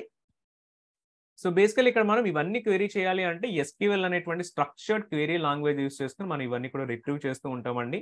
అండ్ మీ డేటాబేసెస్ లో ఎన్ని రికార్డ్స్ అయితే మీరు రీడ్ చేస్తూ ఉంటారో రీడ్ చేసేదంతా కూడా ఎఫిషియెంట్ గా హై పెర్ఫార్మెన్స్ తో కావాలి అనుకుంటే మీరు డెఫినెట్ గా ఇండెక్సెస్ అనేవి యాడ్ చేసుకుంటూ ఉండాలి. అందు గురించి మీరు డేటాబేసెస్ గురించి వింటూ ఉంటుంటే ప్రైమరీ కీ అనేటువంటిది మీకు వింటూ ఉంటారండి. సో ఎందుకంటే డేటాబేసెస్ లో ప్రైమరీ కీ ఎందుకు యాడ్ చేస్తారు, లేకపోతే పార్టిషన్ కీ అనేవి షార్ట్ కీస్ అనేటువంటిది ఎందుకు యాడ్ చేస్తారంటేనండి మీకు ఇట్లా డేటాబేసెస్ లో ఆ టేబుల్స్ లో రికార్డ్స్ యొక్క యూనిక్నెస్ మెయింటైన్ చేయడం కోసం మనకి రికార్డ్స్, ఇండెక్సెస్ ఇవన్నీ కూడా యాడ్ చేస్తూ ఉంటారు. So by default primary key వస్తుంది, దట్ ఈస్ కాల్డ్ ఎస్ మీకు ప్రైమరీ ఇండెక్స్ కింద ఉంటుంది. లేదు అనుకుంటే మన సెకండరీ ఇండెక్సెస్ కూడా మన టేబుల్స్ లో క్రియేట్ చేసుకోవచ్చు అండి. సో అట్లా బెనిఫిట్ అయితే మనకి వీటి వల్ల అయితే టేబుల్ ఇండెక్సెస్ వల్ల అయితే ఉంటుంది. అండ్ అగైన్ ప్రీవియస్ గా మనం చెక్ చేస్తానండి యాసిడ్ కాంప్లైన్స్ అనేటువంటి దాని గురించి ఒకటి మాట్లాడాం. సో యాసిడ్ కాంప్లైన్స్ అంటే ఏంటి, మీకు ఓన్లీ రిలేషనల్ డేటాబేసెస్ మాత్రమే యాసిడ్ కాంప్లైన్స్ అనేటువంటి సపోర్ట్ చేస్తారు. అసలు యాసిడ్ అంటే ఫుల్ ఫామ్ ఏంటి అనేటువంటి చూద్దాం. So A for atomicity and C for consistency, I for isolation, D for durability. So దీనికి సింపుల్ గా చెప్పుకోవాలంటేనండి అటామిసిటీ అనేటువంటిది అండర్స్టాండ్ చేసుకోవడానికి ట్రై చేద్దాం. ఫర్ ఎగ్జాంపుల్ నా దగ్గర ఒక X అనేటువంటి పర్సన్ ఉన్నాడు. X అనేటువంటి పర్సన్ కి వచ్చేసి బ్యాంక్ అకౌంట్ 1 ఉంది అండ్ Y అనేటువంటి పర్సన్ కి బ్యాంక్ అకౌంట్ 2 ఉందండి. సో ఇక్కడ మీకు 2 డిఫరెంట్ బ్యాంక్ అకౌంట్స్ ఉన్నాయి. ఇప్పుడు X అనేటువంటి పర్సన్ వచ్చేసి Y అనేటువంటి పర్సన్ కి 1000 రూపీస్ ట్రాన్సాక్షన్ చేసేదానికి ట్రై చేస్తున్నాను. ఇప్పుడు 1000 రూపీస్ ట్రాన్సాక్షన్ చేస్తున్నప్పుడు ఏం జరగాలండి, ఫస్ట్ ట్రాన్సాక్షన్ ఇనిషియేట్ చేసిన తర్వాత X బ్యాంక్ అకౌంట్ లో -1000 రూపీస్ అవ్వాలి అండ్ Y అనేటువంటి పర్సన్ లో +1000 రూపీస్ అవ్వాలి. ఇది మీకు టైం పట్టినప్పటికీ మోస్ట్ ఆఫ్ ది సినారియోస్ మనం లైవ్ సినారియోస్ చూస్తే కనుక ఇమీడియట్ గా ట్రాన్సాక్షన్ అనేది జరిగిపోతూ ఉంటుంది. కొన్ని సినారియోస్ లో మేబీ ఇంటర్నేషనల్ ట్రాన్సాక్షన్స్ అప్పుడు లేకపోతే విత్ ఇన్ కంట్రీలో డ్యూ టు హై ట్రాఫిక్ వలన మనకి ఒక 5 మినిట్స్ 10 మినిట్స్ ఒక 1 అవర్ 2 అవర్స్ డిలే కూడా అవుతూ ఉంటుంది. బట్ ట్రాన్సాక్షన్ అయితే ఖచ్చితంగా జరుగుతుంది. కానీ ఇక్కడ మీకు X అనేటువంటి పర్సన్ కి కనుక 1000 రూపీస్ డిడక్ట్ అయిపోయి కానీ అది Y అనేటువంటి పర్సన్ కి మీకు క్రెడిట్ అవ్వకుండా అది మధ్యలో ఎక్కడో ఉండిపోయింది అనుకోండి. సో అది ఎట్లా ఉంటుంది, అది సమ్ కైండ్ ఆఫ్ ప్రాబ్లం అనేటువంటిది అక్కడ అవుతూ ఉంటుందండి. సో అందు గురించి అటామిసిటీ ఏం చెప్తుంది అంటేనండి, నువ్వు చేస్తే అన్ని ఆపరేషన్స్ చేయి, లేకపోతే జరిగిన అన్ని ఆపరేషన్స్ క్యాన్సిల్ చేసేయి. ఇప్పుడు మీకు ఇక్కడ ఆల్ ఆర్ నథింగ్ అనేటువంటి దాన్ని మనం అటామిసిటీ అని కాల్ చేస్తాం. ఇక్కడ ఇదే ఎగ్జాంపుల్ కి మీరు ఆల్ ఆర్ నథింగ్ అనేటువంటిది కనుక తీసుకుంటే ఇక్కడ 1000 రూపీస్ మైనస్ చేసో బాగానే ఉంది, ఇక్కడ 1000 రూపీస్ కూడా ప్లస్ చేస్తే అప్పుడు ఆల్ ఆపరేషన్ సక్సెస్ అయినట్టండి. లేదు 1000 రూపీస్ మైనస్ అయింది, ఇది సక్సెస్ అయింది ఫస్ట్ ఆపరేషన్, కానీ 1000 రూపీస్ క్రెడిట్ అవ్వలే, ఇది మీకు మైనస్ అయిందండి, ఇది మీకు ఇంకా యాడ్ అవ్వలేదు. సో ఈ ఆపరేషన్ అనేది మనకు సక్సెస్ఫుల్ గా జరగలేదు, ఫెయిల్ అయింది. సో ఇది ఫెయిల్ అయింది కాబట్టి మనం ఏం చేస్తాము అని అంటే డేటాబేస్ ఏం చేయాలి అని అంటే మీకు ఫస్ట్ జరిగినటువంటి -1000 ఉంది చూసారా, దీన్ని కూడా రోల్ బ్యాక్ చేసి ఈ 1000 ఏదైతే క్రెడిట్ అవ్వలేదో అగైన్ 1000 తీసుకొచ్చేసి మీకు ఇక్కడ డేటాబేస్ లో ఈ అకౌంట్ లో మీరు అప్డేట్ చేశారు. సో ఎప్పుడైనా మనకి ఫోన్ పే వీటిల్లో కూడా సమ్ అమౌంట్ అనేటువంటిది డిడక్ట్ అయ్యి డెస్టినేషన్ రీచ్ అవుట్ అవ్వకపోతే మళ్ళీ అది ఆఫ్టర్ 1 అవర్ 2 అవర్స్ తర్వాత మళ్ళీ మన అకౌంట్ లోకి అయితే వచ్చేస్తుందండి. సో దీనినే మనం ఏమంటామంటే చేస్తే అన్ని ఆపరేషన్స్ చేయి, లేకపోతే ఏం ఆపరేషన్ చేయకు జరిగిన ఆపరేషన్స్ కూడా రోల్ బ్యాక్ చేస్తాం. సో దీన్నే మనం అటామిసిటీ అని కాల్ చేస్తామండి. ఆల్ ఆర్ నథింగ్ అని అయితే సింపుల్ గా మనం కాల్ చేస్తామండి అటామిసిటీని. Then about the consistency, C for consistency. Consistency అంటే మీరు డేటాబేస్ లో యాడ్ చేసేటువంటి రికార్డ్స్ అన్ని కూడా సేమ్ కాలమ్స్ అనేవి ఉంటూ ఉంటాయి. ఫిక్స్డ్ స్కీమా అనేటువంటిది ఉంటుంది, దీన్ని మనం కన్సిస్టెన్సీ అంటాం. Then isolation. హైపర్ ఐసోలేషన్ ఏంటంటే ఫర్ ఎగ్జాంపుల్ మీరు ఒక డేటాబేస్ కి మీరు కనెక్ట్ అవుతున్నారు అని అంటే అదే డేటాబేస్ కి ఒక 100 మెంబర్స్ ఒకేసారి కనెక్ట్ అవుతూ ఉంటారు. ఎందుకంటే ఒక అప్లికేషన్ మన యూట్యూబ్ అనేటువంటి యూస్ చేస్తున్నామండి, నేను యూస్ చేస్తాను, మీరు యూస్ చేస్తారు, అట్లా మన అంటూ చాలా మంది యూస్ చేస్తూ ఉంటారు. ఎంతమంది యూస్ చేసినా అది బయట ఎక్కడ ఎండ్ ఆఫ్ ద డే ఎక్కడికి వెళ్తుందండి, యూట్యూబ్ కి సంబంధించిన డేటాబేస్ గా రిక్వెస్ట్ అన్ని కూడా వెళ్తున్నాయి. సో అక్కడ నుంచే మీకు డేటా అంతా కూడా తీసుకొస్తుంది. కానీ ఒకరికి క్వెరీ ఒకరికి ఇంపాక్ట్ అవుతుందంటే అవ్వట్లే, ఎవరి క్వెరీ వాళ్ళకి రిజల్ట్ అనేటువంటి వస్తుంది అనమాట. సో ఎవరి క్వెరీ వాళ్ళకి ఐసోలేటెడ్ గా ఎగ్జిక్యూట్ అయ్యి దాని రెస్పాన్స్ అనేటువంటి తీసుకొస్తుంది కాబట్టి ఇక్కడ ఐసోలేషన్ అనేటువంటిది కూడా మనకి సక్సెస్ అవుతుంది. అండ్ ఫైనల్లీ వచ్చేసి డ్యూరబిలిటీ. మీకు ఏమైనా ప్రాబ్లమ్స్ వచ్చినా, క్వెరీస్ లో ఏమైనా ఇష్యూస్ వచ్చినా ఆటోమేటిక్ రిజాల్వ్ చేసేదానికి అయితే మీకు యాసిడ్ కాంప్లైన్స్ అయితే సపోర్ట్ చేస్తుంది. మీ ఇక్కడ యాసిడ్ కాంప్లైన్స్ అనేటువంటిది ఆర్డిఎస్ లో తీసుకుంటే ఆర్ రిలేషనల్ డేటాబేసెస్ లో తీసుకుంటే ఇది మీకు డేటాబేసే ఎన్ఫోర్స్ చేస్తుందండి. యాసిడ్ కాంప్లైన్స్ డేటాబేసే ఎన్ఫోర్స్ చేయడం అంటే ఆ ప్రొడక్ట్ ఇట్ సెల్ఫ్ మీకు ఈ ఫీచర్ అనేటువంటిది ప్రొవైడ్ చేస్తుందండి. అయితే కొన్ని అప్లికేషన్స్ మీకు యాసిడ్ కాంప్లైన్స్ అనేటువంటి సపోర్ట్ చేయదు. For example non relational databases తీసుకున్నారండి, అక్కడ మీకు యాసిడ్ కాంప్లైన్స్ సపోర్ట్ చేయదు. అటువంటి కేసెస్ లో ఏం చేస్తారంటే అక్కడ కూడా మీరు యాసిడ్ కాంప్లైన్స్ పెట్టుకోవాలి అనుకుంటే మీ అప్లికేషన్ లో ఎక్స్ట్రా స్పెసిఫిక్ కోడ్ అనేటువంటిది రాసుకుని ఆ కోడ్ ద్వారా మీరు యాసిడ్ బిహేవియర్ అనేటువంటిది override or default behaviour ని ఓవర్ రైట్ చేసేదానికి చూస్తూ ఉంటారు. ఫర్ ఎగ్జాంపుల్ డైనమోడిబి తీసుకుంటే కనుక DynamoDB is non relational database. DynamoDB ACID compliance support చేయదు. కానీ మీకు యాసిడ్ కాంప్లైన్స్ కావాలి అంటే మీ అప్లికేషన్ లోనే ఈ పైన ఉన్నటువంటి కాన్సెప్ట్స్ ఏవైతే ఉన్నాయో ఇవన్నీ కూడా సపోర్ట్ చేసే విధంగా మీరు ఎక్స్ట్రా కోడింగ్ అనేటువంటి చేసుకుంటూ ఉండాలి. సో ఇవైతే మనకి యాసిడ్ కాంప్లైన్స్ గురించి. అండ్ ఇది రిలేషనల్ డేటాబేసెస్ గురించి అండి. సో సేమ్ దీని గురించి మనం డేటాబేసెస్ గురించి కూడా డిస్కస్ చేస్తాం. బట్ బేసిక్స్ చూస్తే మనకి రిలేషనల్ డేటాబేస్ బేసిక్స్ అయితే ఈ విధంగా ఉంటాయి. Then non structured data or semi structured డేటాలో తీసుకుంటే కనుక మనకి నాన్ రిలేషనల్ డేటాబేసెస్ ఉంటాయి. నాన్ రిలేషనల్ డేటాబేసెస్ ని మనం సమ్ టైమ్ ఏం కాల్ చేస్తామంటే నో ఎస్క్యూఎల్ డేటాబేసెస్ అని అయితే కాల్ చేస్తాం. ఇక నో ఎస్క్యూఎల్ అనేటువంటి టెర్మినాలజీ ఎందుకు వచ్చిందంటే మీకు రిలేషనల్ డేటాబేసెస్ తీసుకున్నారనుకోండి అక్కడ ఎస్క్యూఎల్ అనేటువంటి యూజ్ చేస్తారు. ఎస్క్యూఎల్ అంటే స్ట్రక్చర్డ్ క్వెరీ లాంగ్వేజ్. కానీ మీకు నో సీక్వెల్ లోకి వచ్చేసరికి ఇక్కడ ఎస్క్యూఎల్ అనేటువంటిది ఏమి యూజ్ చేయరండి. సో అందు గురించి ఇది మీకు నో ఎస్క్యూఎల్ అనేటువంటిది వచ్చింది. Or non relational databases call చేసుకోవచ్చు, నాట్ ఓన్లీ ఎస్క్యూఎల్ అని కూడా కాల్ చేసుకోవచ్చు, సెమీ స్ట్రక్చర్డ్ డేటాబేసెస్ అని కూడా కాల్ చేసుకోవచ్చు. మెయిన్లీ కూడా మీకు semi structured data or unstructured డేటాకు ఇది మీకు సపోర్ట్ చేస్తూ ఉంటుంది. ఇది మీకు mainly suitable for big data related applications or మీకు ఎక్కడైనా ఫాస్టర్ గా యాక్సెస్ కావాలి అనుకుంటే మీ అప్లికేషన్ కి మీరు నాన్ రిలేషనల్ డేటాబేసెస్ యూజ్ చేసుకుంటారు. ఎప్పుడు కూడా నాన్ రిలేషనల్ డేటాబేసెస్ వచ్చేసరికి మెయిన్ గా 3 V's మాట్లాడుకుంటామండి. సో 3 V's ఏంటి అని అంటే volume, velocity and variety. Volume అంటే మీరు ఎంత వరకు స్టోర్ చేసుకోగలరు, జీబీసా, పెటాబైట్సా, టెరాబైట్సా, ఎంత జీబీ వరకు అని స్టోర్ చేసుకోగలుగుతారు. వెలోసిటీ అంటే చాలా ఫాస్ట్ గా మిల్లీ సెకండ్స్ లోనే మీరు యాక్సెస్ అనేటువంటిది డేటాబేస్ యాక్సెస్ చేసుకోగలుగుతారండి. హై వెరైటీ అంటే మనం ఇప్పుడు ప్రీవియస్ గా సెమీ స్ట్రక్చర్ లో వచ్చేసి డిఫరెంట్ జేసాన్స్ చూసామండి. సో డిఫరెంట్ వెరైటీస్ ఆఫ్ జేసాన్ అయితే కనిపిస్తూ ఉంటుంది. సో ఇక్కడ మీకు ఏంటి అని అంటే హై వాల్యూమ్ ఉంటుంది, హై వెలాసిటీ ఉంటుంది, హై వెరైటీ ఆఫ్ డేటా అని కూడా మీరు నాన్ రిలేషనల్ డేటాబేసెస్ లో చూస్ చేసుకోవచ్చు. సో అట్లా మీకైతే పాసిబిలిటీ ఉంటుంది. అండ్ మీకు లో లేటెన్సీ బేస్డ్ అప్లికేషన్స్ కావాలి అన్న బేసిక్ లో లేటెన్సీ అంటే హై స్పీడ్ అప్లికేషన్స్ అండి. సో హై స్పీడ్ అప్లికేషన్స్ కావాలి అనుకుంటే మీరు నాన్ రిలేషనల్ డేటాబేసెస్ యూస్ చేసుకోవచ్చు. అండ్ ఇక్కడ మీకు ఫ్లెక్సిబుల్ డేటా మోడల్ ఉంటుంది, ఫ్లెక్సిబుల్ స్కీమా ఉంటుంది. స్కీమా చేంజ్ అవుతూ ఉండొచ్చు, 1 or 2 అట్రిబ్యూట్స్ తప్ప JSON లో రిమైనింగ్ అన్ని కూడా మీరు చేంజ్ చేసేసుకోవచ్చు అండి, ప్రాబ్లం ఏమీ కూడా ఉండదు.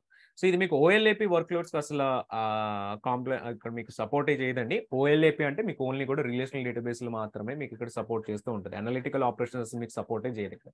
సో ఇక్కడ మీరు చెక్ చేస్తే key value for example different databases and AWS లో ఉన్నవి.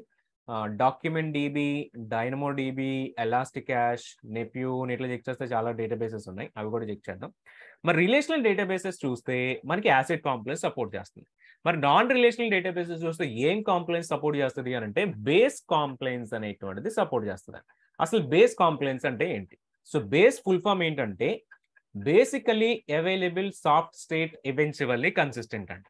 మీకు దీని అంతా కూడా గుర్తుంచుకోవాల్సిన అవసరం లేదు, కానీ మీకు ఎవెన్చువల్లీ కన్సిస్టెంట్ అనేటువంటిది మనకి ఇంపార్టెంట్ అన్నమాట. సో చూద్దాం ఒకసారి మొత్తం టోటల్ గా చెక్ చేద్దామండి. బేసికలీ అవైలబుల్ అంటే ఇది నార్మల్ గా బేసిక్ రీడర్ ఆపరేషన్స్ అన్ని కూడా మనకి ఇక్కడ అవైలబుల్ గా ఉంటాయి, normally like relational database type గా. దెన్ అట్లా సాఫ్ట్ స్టేట్ అంటే ఏంటంటే మీకు కన్సిస్టెన్సీ అనేటువంటిది ఉండదండి. సో కన్సిస్టెన్సీ అంటే మీకు స్కీమా అనేటువంటిది సేమ్ ఉండొచ్చు, డిఫరెంట్ గా ఉండొచ్చు. సో దాన్ని మనం సాఫ్ట్ స్టేట్ అనేది కాల్ చేస్తాం. ఇదే మీకు అక్కడ వచ్చేసి కన్సిస్టెన్సీ అనేటువంటిది ఉంటుంది, బట్ ఇక్కడ కన్సిస్టెన్సీ ఉండదు కాబట్టి సాఫ్ట్ స్టేట్ అనేది కాల్ చేస్తాం. మరి ఈవెన్చువల్లీ కన్సిస్టెంట్ అంటే ఏమంటామంటే మీరు ఇప్పుడు డేటా ఒక డేటాబేస్ లోకి యాడ్ చేశారనుకోండి, అది ఇమీడియట్ గా డేటాబేస్ లో స్టోర్ అవ్వదండి. మీకు అక్కడ కొన్ని సెకండ్స్ పాటో కొన్ని మిల్లీ సెకండ్స్ పాటో డేటా అనేటువంటిది డిలే అవుతూ ఉంటుంది. ఆ డిలే అయిన తర్వాత మాత్రమే మీకు డేటా అనేటువంటి మీ డేటాబేస్ లో అవైలబుల్ గా ఉంటుంది. దీన్నే మీరు ఏమంటారంటే ఈవెన్చువల్లీ కన్సిస్టెన్స్ అంటారు. అయితే ఈవెన్చువల్లీ కన్సిస్టెన్స్ ప్రాబ్లమ్ ని సాల్వ్ చేసేదానికి ఏడబ్ల్యూఎస్ వాడు ఆఫ్ కోర్స్ స్ట్రాంగ్లీ కన్సిస్టెన్స్ అని ఒక కాన్సెప్ట్ తీసుకొచ్చాడు. సో స్ట్రాంగ్లీ కన్సిస్టెంట్ అంటారు. సో ఈ స్ట్రాంగ్లీ కన్సిస్టెన్స్ అనేటువంటిది కూడా మనకి డైనమోడీబీలో వస్తూ ఉంటుంది. సో ఈవెన్చువల్ కన్సిస్టెన్స్ అంటే ఏంటంటే మీరు స్టోర్ చేసిన కొన్ని సెకండ్స్ తర్వాత డేటాబేస్ లో కంప్లీట్ గా స్టోర్ అవుతుంది. కానీ స్ట్రాంగ్లీ కన్సిస్టెన్స్ యూజ్ చేసేసారనుకోండి ఇమీడియట్ గా వెంటనే స్టోర్ అవుతుంది అనమాట. ఎప్పుడైనా మీకు ఈవెన్చువల్లీ కన్సిస్టెన్స్ కాకుండా ఇమీడియట్ గా స్టోర్ అవ్వాలి అనుకుంటే మీరు స్ట్రాంగ్లీ కన్సిస్టెంట్ అనేటువంటిది మీరు స్టోర్ చేసుకోవచ్చు. సో ఇది మాకు మెయిన్ గా ఎందుకు యూజ్ చేస్తామంటే for high performance of our databases గురించి అయితే యూజ్ చేస్తాం. సో ఇది మనకి మెయిన్ గా కూడా బేస్ కాంప్లైన్స్ అండ్ యాసిడ్ కాంప్లైన్సెస్ గురించి. సో ఒకసారి రిలేషనల్ అండ్ నాన్ రిలేషనల్ గురించి జస్ట్ ఒకసారి చిన్న డిఫరెన్సెస్ చూద్దాం. సో ఇది మీకు మెయిన్ గా కూడా ఫారెన్ కి రిలేషన్షిప్స్ అన్ని కూడా SQL లో ఉంటాయండి. బట్ నో సీక్వెల్ వచ్చేసరికి ఇవన్నీ కూడా కీ వాల్యూ పేర్స్ ఉంటాయి. అందుకనే మనం JSON అని చెప్పేసి అయితే కాల్ చేస్తాం. కీ వాల్యూ పేర్స్ అంటే నథింగ్ బట్ JSON కదండి. సో ఇక్కడ వచ్చేసి మీకు యాసిడ్ కాంప్లైన్స్ ఉంటుంది, ఇక్కడ యాసిడ్ కాంప్లైన్స్ సపోర్ట్ చేయదు. ఇది మీకు బేస్ కాంప్లైన్స్ అనేటువంటి సపోర్ట్ చేస్తారు. SQL వచ్చేసి ఫిక్స్డ్ స్కీమా ఉంటుంది, నాన్ రిలేషనల్ వచ్చేసి ఫ్లెక్సిబుల్ స్కీమా ఉంటుంది. అండ్ రిలేషనల్ వచ్చేసి వెర్టికల్ స్కేలింగ్ మాత్రమే సపోర్ట్ చేస్తుంది. వెర్టికల్ స్కేలింగ్ అంటే మీకు సర్వర్ సైజ్ పెంచడం అండి. హారిజాంటల్ స్కేలింగ్ అంటే మీకు same size of servers multiple servers add చేసుకోవడం. ఇది ఆల్రెడీ మనం ప్రీవియస్ గా డిస్కస్ చేసాం. సో వెర్టికల్ స్కేలింగ్ అంటే సైజ్ పెంచుకోవడం అండి. హారిజాంటల్ స్కేలింగ్ అంటే నెంబర్ ఆఫ్ సర్వర్స్ ని సేమ్ వర్క్ కోసం యాడ్ చేసుకోవడం. సో ఇది వచ్చేసి మీకు స్ట్రక్చర్డ్ క్వెరీ లాంగ్వేజెస్ యూజ్ చేస్తుంది. నాన్ రిలేషనల్ వచ్చేసి SQL యూజ్ చేయదు, అందుకని నో SQL అని కాల్ చేస్తాం. APIs యూజ్ చేస్తుందండి ఇది రిట్రీవ్ చేసేదాన్ని. Mainly suitable for OLTP and OLAP both work loads. And ఇది OLTP వర్క్ లోడ్స్ మాత్రమే సపోర్ట్ చేస్తుంది, OLAP వర్క్ లోడ్ గా మీకు సపోర్ట్ చేయదండి. OLAP అగైన్ SQL అంటే మీరు RDS అరోరా చూస్ చేసుకుంటారు. OLTP ఈ నాన్ రిలేషనల్ డేటాబేస్ చూసుకుంటే మీకు ఇక్కడ ఏవైతే ఆప్షన్స్ ఇస్తాడో ఆప్షన్స్ నుంచి మీరు డేటాబేసెస్ సెలెక్ట్ చేసుకుంటారు. AWS పర్స్పెక్టివ్ లో మనకి డేటాబేసెస్ లో ఎన్ని సర్వీసెస్ ఉన్నాయనేటువంటి చూడాలి అంటే జస్ట్ గ్లాన్స్ ఇక్కడ మీకు చూపిస్తున్నానండి. ఇవన్నీ కూడా ఏంటంటే మీకు డేటాబేస్ లో ఉన్నటువంటి సర్వీసెస్ అనమాట AWS లో. సో చెక్ చేస్తే మీకు 1 2 3 4 5 6 7 8 9 10 11 టోటలీ కూడా 11 సర్వీసెస్ కనిపిస్తున్నాయి. అగైన్ ఈచ్ సర్వీస్ కూడా యూస్ కేస్ ఏంటి అనేటువంటిది కూడా ఇక్కడ యాడ్ చేస్తాడండి. మీకు రిలేషనల్ డేటాబేస్ కావాల్సి వస్తే అమెజాన్ అరోరా ఉంది, RDS ఉంది, రెడ్ షిఫ్ట్ ఉంది. అమెజాన్ అరోరా RDS వచ్చేసి మీకు OLTP వర్క్ లోడ్స్ అయితే, రెడ్ షిఫ్ట్ వచ్చేసి మీకు OLAP వర్క్ లోడ్ అయితే సపోర్ట్ చేస్తుంది. సేమ్ అదే కీ వాల్యూ స్టోర్ అన్నా JSON వస్తుందండి, డాక్యుమెంట్ అన్నా JSON వస్తుంది. సో కాబట్టి ఇవి రెండు కూడా మీకు డాక్యుమెంట్ DB బయట మీకు MongoDB ఏదైతే ఉందో ఆ MongoDBని AWS వాడు ఏం చేస్తాడంటే AWS వాడి ఓన్ వేలో డెవలప్ చేస్తాడు, MongoDB కంపాటబిలిటీ ప్రొవైడ్ చేస్తూ. సో దానినే డాక్యుమెంట్ DB అని అయితే కాల్ చేస్తాం. మీకు ఏదైనా మీరు ప్రాజెక్ట్స్ చేసేటప్పుడు రియల్ టైమ్ రిక్వైర్మెంట్ లో MongoDBని AWS లో డిప్లాయ్ చేయాలి అని అంటే దాన్ని మీరు MongoDB లాగా డిప్లాయ్ చేయొచ్చు. వేరొకలాగా ఎట్లా చేయొచ్చు అని అంటే మీకు డైరెక్ట్ గా MongoDB కంపాటబుల్ AWS సర్వీస్ ఏముందంటే డాక్యుమెంట్ DB ఉందండి. సో ఈ డాక్యుమెంట్ DB అనేటువంటి AWS వెర్షన్ ఆఫ్ MongoDB అని చెప్పుకోవచ్చు. ఇది కూడా మీరు యూస్ చేసుకోవచ్చు. సో దెన్ DynamoDB అనేటువంటి AWS ఓన్ గా డెవలప్ చేసినటువంటి వాడి ఓన్ డేటాబేస్ అండి. సో అండ్ ఇందులోనే DAX అనేటువంటిది కూడా ఉంటుంది. DynamoDBకి ఇంకా ఫాస్ట్ గా పనిచేసేది DynamoDB యాక్సలరేటర్ అని కాల్ చేస్తాం అనమాట. సో DynamoDB యాక్సలరేటర్ కూడా మనకి ఇక్కడ అయితే ఉంటుందండి. అండ్ ఇవన్నీ కూడా క్యాషింగ్ రిలేటెడ్ డేటాబేసెస్. క్యాషింగ్లో వచ్చేసి ఎలాస్టిక్ క్యాచ్ ఆర్ రెడిస్ అనేటువంటిది కూడా క్యాషింగ్లో ఉంటుంది. రిమైనింగ్ అన్ని కూడా బేస్డ్ ఆన్ యూస్ కేస్ అండి. ఫర్ ఎగ్జాంపుల్ లెడ్జర్ డేటాబేస్ తీసుకుంటే ఇది మీకు బ్లాక్ చైన్ రిలేటెడ్ ఏమైనా రిక్వైర్మెంట్ ఉందనుకోండి. So block chain databases, block chain ledgers కావాలంటే మీరు QLDB డేటాబేస్ చూస్ చేసుకుంటారు. లేదు టైమ్ స్ట్రీమ్ డేటాబేస్ కావాలనుకుంటే మీరు అమెజాన్ టైమ్ స్ట్రీమ్ చూస్ చేసుకుంటారు. నెపియోన్ అనేటువంటిది ఏంటంటే ఇది మీకు social media networking. For example చిన్న ఎగ్జాంపుల్ చెప్పాలంటే ఇప్పుడు ఫేస్బుక్ అనేటువంటి తీసుకున్నాం అనుకోండి. నేను ఒకరికి ఫ్రెండ్ అండి. ఫర్ ఎగ్జాంపుల్ నాకు ఒక ఫేస్బుక్ అకౌంట్ ఉంది. సో నాకు ఒక ఫ్రెండ్ ఉన్నాడు. సో ఈ ఫ్రెండ్కి ఇంకొక ఫ్రెండ్ ఉన్నాడు. అండ్ అట్లా మీరు చెక్ చేస్తే ఒక్కొక్క ఫ్రెండ్కి ఎంతమంది ఫ్రెండ్స్ ఉన్నారు. ఇదంతా కూడా సోషల్ కైండ్ ఆఫ్ నెట్వర్కింగ్ కదండి. సో ఈ నెట్వర్కింగ్ కైండ్ ఆఫ్ మీరు డేటాబేసెస్లో కూడా ఇట్లా మీరు సెట్ చేసుకోవాలి అనుకుంటే then you will go for the Neptune అనమాట. సో దీన్ని మీరు ఏమంటారంటే ఇట్లా మీకు networking, social networking related databases చేసుకోవాలనుకుంటే మీరు నెపియోన్కి అయితే వెళ్తారు. బట్ మోస్ట్లీ ఎక్కువగా మనం ఇక్కడ యూజ్ చేసే డేటాబేసెస్ ఏముంటాయంటేనండి అరోరా ఎక్కువ యూజ్ చేస్తాం, RDS ఎక్కువ యూజ్ చేస్తాం. మీకు ఎక్కువ ఇంటర్వ్యూస్ పర్స్పెక్టివ్లో, ఎగ్జామినేషన్ పర్స్పెక్టివ్లో ఎక్కువ పర్సంటేజ్ ఉండేది అరోరా అండ్ RDS కంటే. రిమైనింగ్ అన్ని కూడా మీకు లైక్ రెడ్ షిఫ్ట్ అనేటువంటిది కూడా మీకు చాలా చాలా తక్కువ ఉంటుంది. మేబీ ఒక 1 క్వశ్చన్ ఉండొచ్చేమో, అసలు ఉండకపోయినా మనం పర్లేదు. సో 1 క్వశ్చన్ వచ్చేటువంటి అవకాశం 0 to 1 క్వశ్చన్స్, అంతకుమించి ఏమి ఉండదు. సో DynamoDB మీద మనకు సమ్ క్వశ్చన్స్ అయితే వస్తాయి. ఇవి 3 కూడా ఇంపార్టెంట్. దెన్ రెడిస్ పైన కూడా మనం చెక్ చేస్తాం. రిమైనింగ్ అన్ని కూడా మనకు అసలు అవసరం లేదు. ఎప్పుడైనా మీకు ప్రాజెక్ట్లో రిక్వైర్మెంట్ వస్తే వాటి రిలేటెడ్ డేటాబేస్లోకి వెళ్ళి వాటిని ఎట్లా యూజ్ చేయాలనేటువంటి చూసుకుంటే సరిపోతుంది. ఈవెన్ ఎగ్జామినేషన్ పర్స్పెక్టివ్లో కూడా మనకి అవసరం లేదు. జస్ట్ ఇవి ఎందుకు అనేటువంటి జస్ట్ ఇక్కడ మీరు ఏ యూస్ కేస్ కోసం ఉంది అనేటువంటి తెలుసుకుంటే మీకు సరిపోతుంది అనమాట. సో ఒకసారి మన డెమోని అయితే చూద్దామండి. సో మన డెమోలో ఏమి చేస్తాము అని అంటే ప్రీవియస్కి వచ్చేసి వర్డ్ప్రెస్ EC2 అనేటువంటి మనం ఎక్కడ డిప్లాయ్ చేస్తామండి, ఒకటే సర్వర్ మీద మనం డిప్లాయ్ చేస్తున్నాం. అదే సర్వర్లో వెబ్ టైర్ ఉంటుంది, అప్లికేషన్ టైర్ ఉంటుంది, DB టైర్ కూడా ఉంటుంది. మనం ఎప్పుడైతే ఉన్నటువంటి అప్లికేషన్ టైర్స్ అన్నిటిని కూడా తీసుకొచ్చి ఒకటే సర్వర్లో హోస్ట్ చేస్తామో దీనిని మోనోలిథిక్ అని కాల్ చేస్తామండి. సో ఈ మోనోలిథిక్ నుంచి మనం ఇప్పుడు ఏం చేస్తామనంటే వెబ్ టైర్ని, యాప్ టైర్ని తీసుకొచ్చి, అంటే వర్డ్ప్రెస్ అండి. సో వర్డ్ప్రెస్ అనేటువంటిది ఏంటంటే మీకు PHP ప్లస్ HTML తోటి ఉంటుంది. సో కాబట్టి దీన్ని మీరు అప్లికేషన్ టైర్ని అండ్ వెబ్ టైర్ని సెపరేట్ చేయలేమండి. సో అందు గురించి రెండు కూడా ఇందులోనే ఉంటాయి. అదే మీరు వర్డ్ప్రెస్ అనేటువంటిది కాకుండా, PHP కాకుండా మీరు పైథాన్ లాంటిది కానీ, జావా లాంటిది కానీ ఇటువంటి ఏమైనా యూస్ చేస్తే కనుక వెబ్ టైర్ని, అప్లికేషన్ టైర్ని మనం సెపరేట్ చేయొచ్చు. ఇది మీకు స్టాటిక్ వెబ్సైట్ హోస్టింగ్ డిస్కస్ చేసినప్పుడు ఏమేమి లాంగ్వేజెస్ అయితే స్టాటిక్ వెబ్సైట్ హోస్టింగ్ సపోర్ట్ చేస్తుంది అన్నామో అవన్నీ కూడా web tier, application tier separate చేసుకోవడానికి ఉంటుంది. కానీ ఇక్కడ మీకు జావా సర్వ్లెట్ పేజెస్ కానీ ఆర్ ఎల్స్ PHP కానీ, .NET కానీ ఇవన్నీ ఏంటంటే web tier, application tier separate చేసేటువంటి పాసిబిలిటీ ఉండదు అనమాట. సో దట్ అందు గురించి మనం ఇవన్నీ కూడా సేమ్ సర్వర్లో హోస్ట్ చేస్తున్నాం. కానీ DB టైర్ ఒకటి వచ్చేసి మనం సెపరేట్ సర్వర్ అనేటువంటిది క్రియేట్ చేస్తాం. ఇట్లా 2 EC2 ఇన్స్టెన్సెస్ క్రియేట్ చేసుకుంటాం. 2 EC2 ఇన్స్టెన్సెస్లో కూడా మనం ఒక దాంట్లో MySQL చేస్తాం, ఒక దాంట్లో వచ్చేసి జస్ట్ వర్డ్ప్రెస్ మాత్రం ఇన్స్టాల్ చేస్తాం. సో ఎర్లియర్గా వచ్చేసి ఏదైతే సెటప్ మనం చేసామో ఇప్పుడు అదే సెటప్ని DB అనేటువంటి స్ప్లిట్ చేస్తున్నాం. అండ్ మోనోలిథిక్ని కాస్త మనం ఏం చేస్తామంటే 2 టైర్ ఆర్కిటెక్చర్ కింద ఇవాళ స్ప్లిట్ అప్ చేస్తాం. దీన్నే మనం అప్కమింగ్ సెషన్స్లో ఏం చేస్తామంటే అప్కమింగ్ డేస్లో మీకు ఈ DB ఏదైతే ఉందో ఇప్పుడు మీరు EC2లో క్రియేట్ చేస్తున్నారండి. సో ఇదే మీరు మనం రేపు సెషన్, ఎల్లుండి సెషన్లో చూసుకుంటే కనుక EC2 బదులు RDS అనేటువంటి ఇక్కడ యూస్ చేస్తామండి. అట్లా మనం స్లోలీ కూడా మనం ఒక డేటాబేస్ సర్వీస్ని ఎట్లా మన అప్లికేషన్లో యాడ్ చేసుకోవచ్చు అనేటువంటిది కూడా మనం చెక్ చేస్తాం. సో దీన్ని బట్టి కూడా మీకు EC2 యూస్ చేసుకోవచ్చు, సేమ్ డేటాబేస్కి RDS కూడా యూస్ చేసుకోవచ్చు. ఒకసారి డెమో కంప్లీట్ అయిన తర్వాత EC2 ఎందుకని యూజ్ చేయకూడదు for the database services, RDS మనకి ఎటువంటి టైప్స్ ఆఫ్ బెనిఫిట్స్ అనేటువంటి ప్రొవైడ్ చేస్తున్నటువంటి డిఫరెన్స్ అంతా కూడా చూద్దామండి. సో దట్ మనకు కూడా ఒక ఐడియా అయితే వస్తుంది. సో దీన్ని ఆర్కిటెక్చర్ పరంగా చూడాలంటేనండి, ఫర్ ఎగ్జాంపుల్ మోనోలిథిక్ ఆర్కిటెక్చర్ కనుక చెక్ చేస్తే మీరు ఇది ఆర్కిటెక్చర్ వచ్చేసి నేను ఇక్కడ లింక్స్ కూడా ప్రొవైడ్ చేశాను. లూసిడ్లో కానీ Draw.ioలో కానీ మీరు ఈ ఆర్కిటెక్చర్స్ డ్రా చేసుకోవచ్చు. మనకి ఏవైతే యాడ్ చేస్తాం ఇవన్నీ కూడా ఇది నేను మీకు అప్కమింగ్ సెషన్స్లో చూపిస్తాను ఎట్లా ఆర్కిటెక్చర్స్ డ్రా చేసుకోవాలనేటువంటిది కూడా.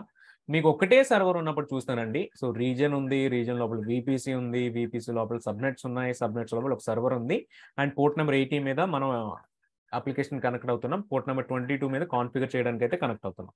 ఇది మనకి మోనోలిథిక్ ఆర్కిటెక్చర్ అండి. కానీ దీన్నే మనం 2 టైర్ ఆర్కిటెక్చర్ కింద స్ప్లిట్ అప్ చేస్తే మనకి ఈ విధంగా కనిపిస్తుంది. మీరు చెక్ చేయండి ఒకసారి. DB టైర్ ఎప్పుడు మనం ప్రైవేట్ సబ్నెట్లో పెట్టుకోవాలి కాబట్టి MySQL DB అనేటువంటి ప్రైవేట్ సబ్నెట్లో పెట్టాం. మరి ప్రైవేట్ సబ్నెట్లో పెట్టిన దానికి సమ్ ఇంటర్నెట్ కనెక్టివిటీ కావాలి కదండి ఎప్పుడైనా ప్యాచెస్ వేసుకోవాలనుకున్నప్పుడు. సో అందు గురించి మీరు చెక్ చేస్తే కనుక ఒక పబ్లిక్ సబ్నెట్లో NAT గేట్వే అనేటువంటిది కూడా ఉంది. సో నాట్ గేట్వే అనేటువంటి దాని కనెక్టివిటీ ప్రొవైడ్ చేయడం కోసం మీకు ప్రైవేట్ రౌట్ టేబుల్ కూడా యాడ్ చేసాం. ఈ ప్రైవేట్ రౌట్ టేబుల్ వచ్చేసి ఈ డీబీ సబ్నెట్కి యాడ్ చేసాం. ఇట్లా మీకు ఇంటర్నెట్ నాట్ గేట్వే నుంచి ఇంటర్నెట్ అయితే మీకు MySQL డీబీకి అయితే వస్తూ ఉంటుందండి. సో అదే వెబ్ సబ్నెట్ తీసుకుంటే మీకు ఇక్కడ వర్డ్ప్రెస్ అనేటువంటి కనిపిస్తుంది. వర్డ్ప్రెస్ ఇంటర్నెట్ గేట్వే నుంచి ఇంటర్నెట్ అనేటువంటి వస్తూ ఉంటుంది. ఈ పబ్లిక్ రౌట్ టేబుల్ ఇది అప్డేట్ అవుతూ ఉంటుంది. అండ్ అగైన్ ఇక్కడ కూడా మీకు నాట్ గేట్వేకి ఇంటర్నెట్ ఎక్కడి నుంచి వస్తుందంటే సేమ్ ఇంటర్నెట్ గేట్వే నుంచే వస్తుంది. సో ఇవన్నీ కూడా మనం నార్మల్గా యూస్ చేసేటువంటి ఆర్కిటెక్చర్స్ అండి. అండ్ అగైన్ ఇందులో చెక్ చేస్తే మీకు IAM సర్వీస్ ఉంది, క్లౌడ్ వాచ్ లాక్స్ ఉన్నాయి, సిస్టమ్స్ మేనేజర్ ఉంది, పారామీటర్ స్టోర్ ఉంది, అండ్ సిస్టమ్స్ మేనేజర్ ఇవన్నీ కూడా మనకి ఇక్కడ కనిపిస్తున్నాయి. సో ఇదే మనం చేసేదాన్ని ఆర్కిటెక్చర్ పరంగా చూస్తే మనకి ఇట్లా కనిపిస్తుంది. సేమ్ దీన్ని మనం ఇప్పుడు క్రియేట్ చేస్తాం. క్రియేట్ చేసేది వచ్చి ఒక క్లౌడ్ ఫార్మేషన్ యూస్ చేసుకుని అయితే మనం బేస్ సెటప్ అయితే చేస్తాం. దానిపైన సమ్ ఇన్స్టాలేషన్స్ చేసి ఎట్లా మోనోలిథిక్ నుంచి మనం ఒక 2 టైర్ ఆర్కిటెక్చర్ అనేది ఎట్లా స్ప్లిట్ అప్ చేస్తాం అనేటువంటిది కూడా ఒకసారి చూద్దాం. సో ఏమైనా క్వెరీస్ ఉంటే మీరు ఒకసారి చాట్లో యాడ్ చేయండి. అన్మ్యూట్ ఆప్షన్ ప్రొవైడ్ చేస్తాను.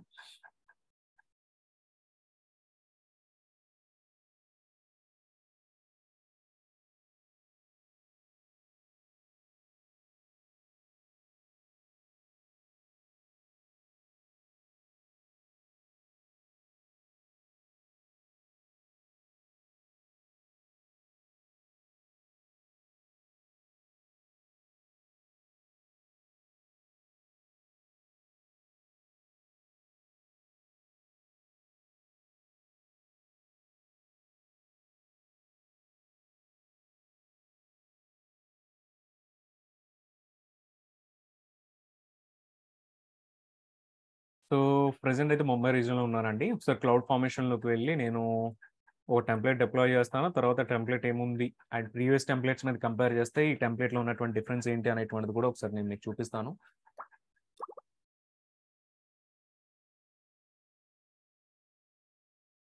So cloud formation,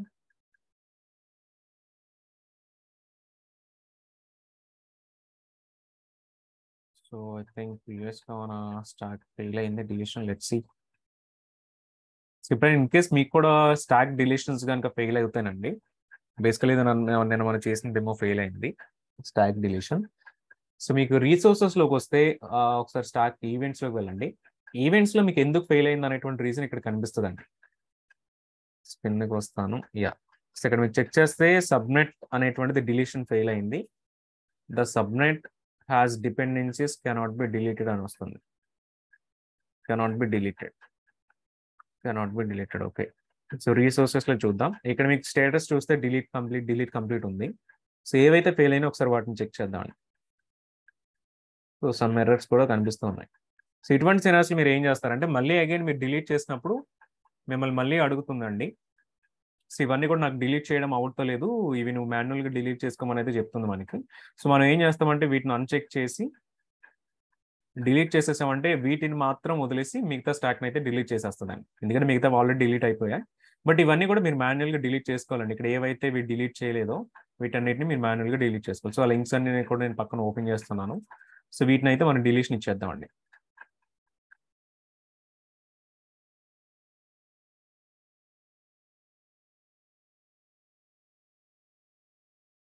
okay. So stock అయితే డిలీట్ అయిపోయింది. బట్ ఇవి మాన్యువల్గా డిలీట్ చేసేవన్నీ కూడా మనం డిలీట్ చేద్దాం.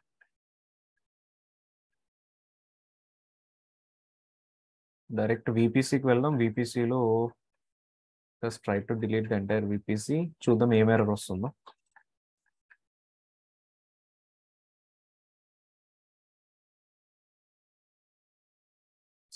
ఓకే. సో యాక్చువల్లీ మనం నిన్న EFS క్రియేట్ చేసాం కదండి. EFSకి మౌంట్ టార్గెట్స్ క్రియేట్ అయ్యాయి. సో 6 మౌంట్ టార్గెట్స్ క్రియేట్ అయ్యాయి. ఆ 6 మౌంట్ టార్గెట్స్ కూడా మనకి 3 elastic network interfaces, 3 network interfaces use చేస్తున్నాయి. సో అందు గురించి మనకి ఇష్యూ వస్తుంది. సో మీరు ఫస్ట్ ఫైల్ సిస్టమ్స్ కనుక డిలీట్ చేసేస్తే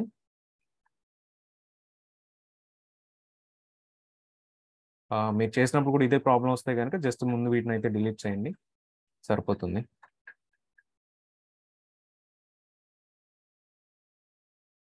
ఓకే ఫైన్. ఇది డిలీట్ అవుతూ ఉంటుంది. మనం ఒకసారి క్లౌడ్ ఫార్మేషన్లో మన న్యూ స్టాక్ అయితే డిప్లాయ్ చేద్దాం.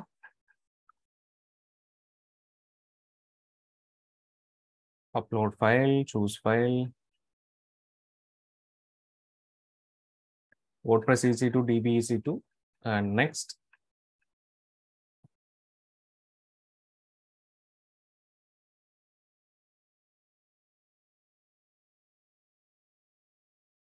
ఇవన్నీ పారామీటర్స్ ఆల్రెడీ ఇవన్నీ మనం ఎర్లియర్ గా చెక్ చేసామండి. Click on next. That's it. Click on submit. So EFS అయితే డిలీట్ అయింది. So cancel, delete VPC, delete.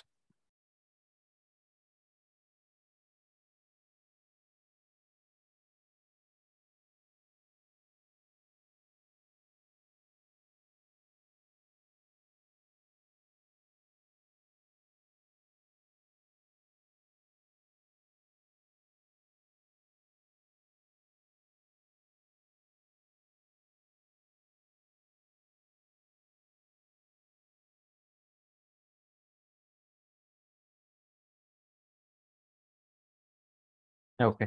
So sir first template చూద్దామండి. విజువల్ స్టూడియో కూడా షేర్ చేస్తాను.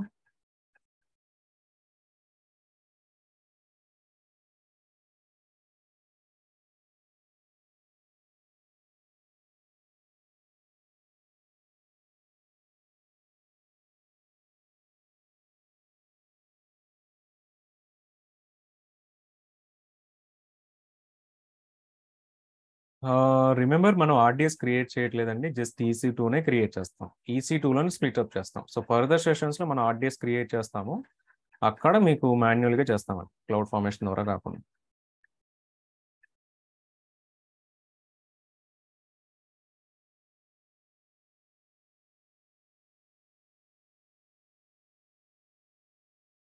సో ప్రెసెంట్ వచ్చేసి నేను విజువల్ స్టూడియో కోడ్లో ఉన్నాను.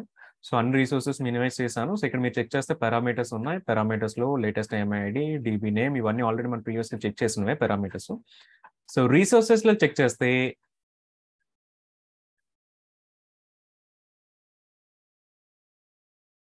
VPC ఉంది, ఇంటర్నెట్ గేట్వే ఉంది, ఇంటర్నెట్ గేట్వేని అటాచ్ చేస్తున్నాం, అండ్ రౌట్ టేబుల్ ఉంది. సో ఇది పబ్లిక్ రౌట్ టేబుల్ అండి. పబ్లిక్ రౌట్ టేబుల్ వచ్చేసి మనం web A, web B, web C subnets మనం అటాచ్ చేస్తున్నాం. ఇవి 3 సబ్నెట్స్ మనం క్రియేట్ చేసాం. దాని కిందకు వస్తే DB సబ్నెట్స్ కూడా 3 క్రియేట్ చేసామండి. ఈ 3 DB సబ్నెట్స్ కూడా మనం ప్రైవేట్ రౌట్ టేబుల్ యాడ్ చేస్తున్నాం.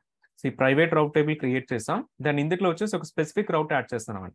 ఈ రౌట్ లో మీరు చెక్ చేస్తే నాట్ గేట్వే అనేటువంటి కాంపోనెంట్ మనం అటాచ్ చేస్తున్నాం. ఇది మీకు ఎక్స్ట్రా కాంపోనెంట్ అండి. సో ప్రీవియస్ టెంప్లెట్స్ తో కంపేర్ చేస్తే ఈ టెంప్లెట్ లో ఎక్స్ట్రా ఏంటంటే మీకు నాట్ గేట్వే అనేటువంటిది కూడా మనం త్రూ ద టెంప్లెట్ అయితే క్రియేట్ చేస్తాం. సో నాట్ గేట్వే క్రియేట్ చేయడానికి మనం యూజ్ చేసిన స్నిప్పెట్ ఏంటంటే, so AWS EC2 NAT gateway create చేస్తున్నాం. And every time NAT gateway create చేసినప్పుడు మీకు ఒక ఎలాస్టిక్ IP యాడ్ చేయాలి కాబట్టి ఆ ఎలాస్టిక్ IP క్రియేట్ చేసేదానికి మనం ఈ ఎలాస్టిక్ IPని క్రియేట్ చేస్తున్నాం. నేను క్రియేట్ చేసిన దాన్ని మనకి ఇక్కడ నాట్ గేట్వేలో ఇంటిగ్రేషన్ అనేటువంటి చేస్తున్నాం అనమాట. ఎందుకంటే ఎవ్రీ నాట్ గేట్వేకు ఎలాస్టిక్ IP అయితే కావాల్సి వస్తుంది. మీరు చేసేటువంటి ఇంటర్నెట్ కనెక్టివిటీ అంతా కూడా ఈ ఎలాస్టిక్ IP యూస్ చేసుకుని మాత్రమే బయటకు వెళ్తుంది. సో ఈ నాట్ గేట్వే ఏదైతే క్రియేట్ చేశారో ఈ నాట్ గేట్వే వచ్చేసి కింద 0.0లో నాట్ గేట్వే ఐడిలో మీరు ఇంక్లూడ్ చేస్తున్నారండి. సో అట్లా ఏమవుతుందంటే ప్రైవేట్ రౌట్ టేబుల్ వచ్చేసి ఓన్లీ నాట్ గేట్వే ద్వారా మాత్రమే బయటికి ట్రాఫిక్ అనేటువంటిది వెళ్తుంది. సో ఈ క్రియేట్ చేసిన రౌట్ టేబుల్ని మీరు ఈ DBA, DBB, DBC సబ్నెట్స్ కి ఈ సబ్నెట్ అసోసియేషన్స్ లో మీరు ఇంక్లూడ్ చేస్తున్నారు. రౌట్ table B and subnet DBA అట్లా మీరు 3 సబ్నెట్స్ కూడా మనం ఇక్కడ ఇంటిగ్రేషన్ అయితే చేసాం అనమాట. అండ్ ఇంకొక చిన్న విషయం మీరు గమనిస్తే నాట్ గేట్వేలో కాదు, ఓకే. సో రౌట్ టేబుల్లో చెక్ చేస్తే మీకు డిపెండ్స్ ఆన్ అనేటువంటిది ఒకటి యాడ్ చేసామండి. నార్మలీ AWS క్లౌడ్ ఫార్మేషన్ ఎప్పుడూనండి మీకు ఏమవుతుంది అంటే, మీరు for example VPC, internet gateway ఇవన్నీ క్రియేట్ చేస్తారు. సో ఇంటర్నెట్ గేట్వే ఎప్పుడు యాడ్ అవుతుంది అని అంటే మీకు ఇక్కడ VPC డిపెండెన్సీ ఉంటుంది కాబట్టి అటాచ్మెంట్లో VPC డిపెండెన్సీ ఉంది కాబట్టి VPC క్రియేట్ అయిన తర్వాత మాత్రమే ఈ రీసోర్స్ ఎగ్జిక్యూషన్ అనేటువంటి జరుగుతుందండి. కానీ కొన్ని రిసోర్సెస్కి AWSకి ఏం చేస్తుంది అని అంటే అట్లా అది క్రియేట్ అయిందా లేదా అనేటువంటిది AWS ఐడెంటిఫై చేయలేదండి. అటువంటి సినారియోస్లో మీరు ఏం చేస్తారంటే ఇట్లా డిపెండ్స్ ఆన్ అనేటువంటిది యాడ్ చేసుకుంటారు.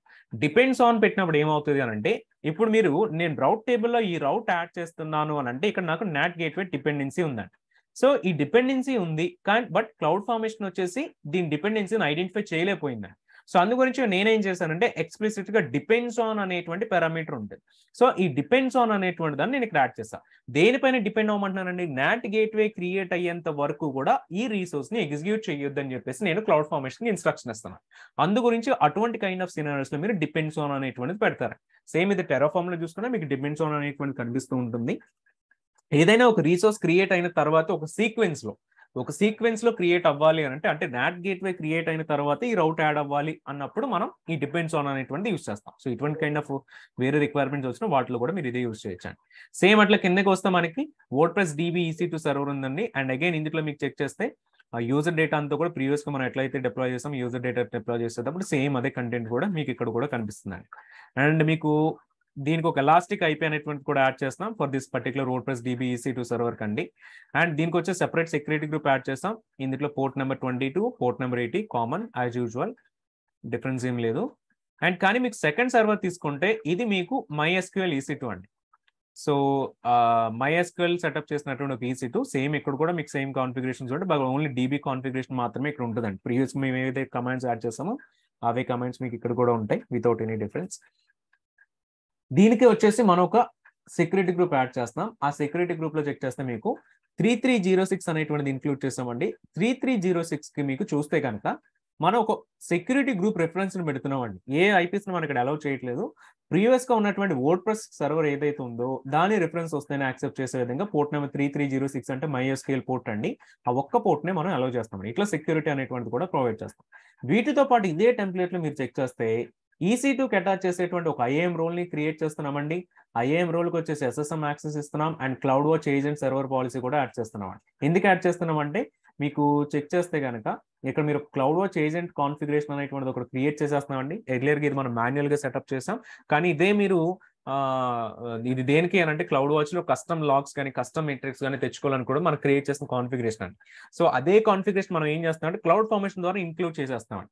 సో ఇంక్లూడ్ చేస్తూ ఏం చేస్తాం అంటే ఇక్కడ చూస్తే కనుక వర్డ్ప్రెస్ సర్వర్ లో సో లాస్ట్ స్టెప్ వస్తే మీకు లాస్ట్ స్టెప్ లో కనిపిస్తుందండి. సో క్లౌడ్ వాచ్ ఏజెంట్ కి సంబంధించిన కమాండ్స్ కూడా మనం ఇక్కడ యాడ్ చేసేస్తాం అనమాట. సో ఇట్లా మీరు క్లౌడ్ ఫార్మేషన్ ద్వారానే మీరు క్లౌడ్ ఫార్మేషన్ ద్వారానే క్లౌడ్ వాచ్ కస్టమ్ లాగ్స్ కూడా మీరు ఇంక్లూడ్ చేసేసుకోవచ్చండి. సో ఇది ఇంక్లూడ్ చేయాలి అంటే మనకి IAM రోల్కి వచ్చేసి పర్మిషన్ కావాలి కదండి. సో ఏజెంట్ సర్వర్ పాలసీ అందు గురించి ఇది మనం ఇంక్లూడ్ చేసాం. సో ఇవైతే ఎక్స్ట్రా కాంపోనెంట్స్ మనకి ప్రీవియస్ టెంప్లెట్స్ తో కంపేర్ చేస్తే సార్ ఐ థింక్ మన టెంప్లెట్ అయితే డిప్లాయ్ ఉంటుంది.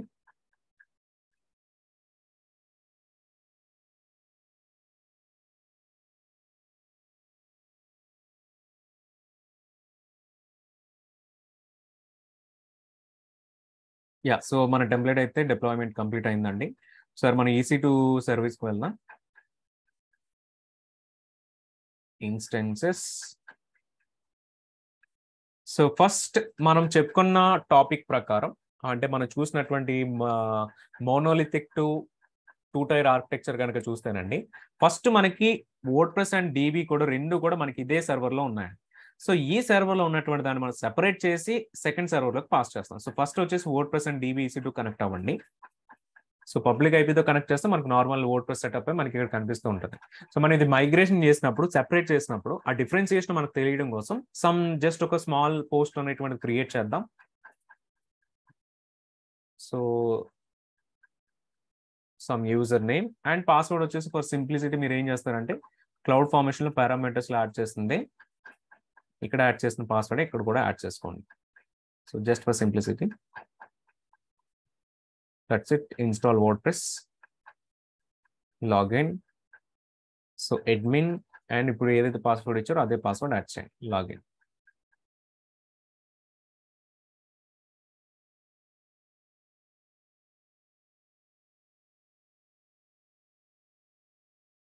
సో జస్ట్ ఏం కాదండి మనం ఒక చిన్న పోస్ట్ క్రియేట్ చేద్దాం. సో ఇది మీరు డేటాబేస్ స్వాప్ చేసినప్పుడు ఈ పోస్ట్ కూడా మనకి అక్కడ కనిపించాలి. So add new post.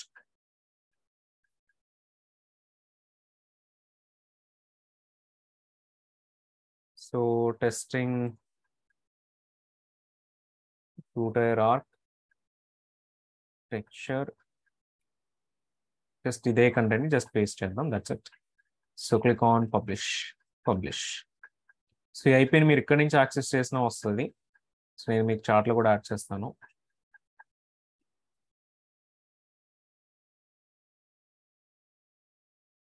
So ఇదైతే వస్తుంది, బాగానే ఉందండి.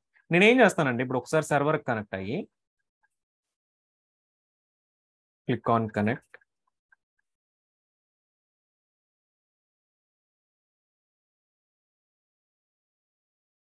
సో జస్ట్ సుడో చేద్దామండి, సుడో -i.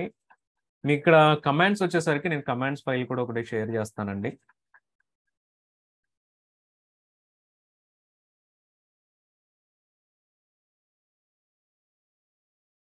సో మనం ఈ సెటప్ కోసం ఈ కమాండ్స్ అయితే యూజ్ చేస్తాం.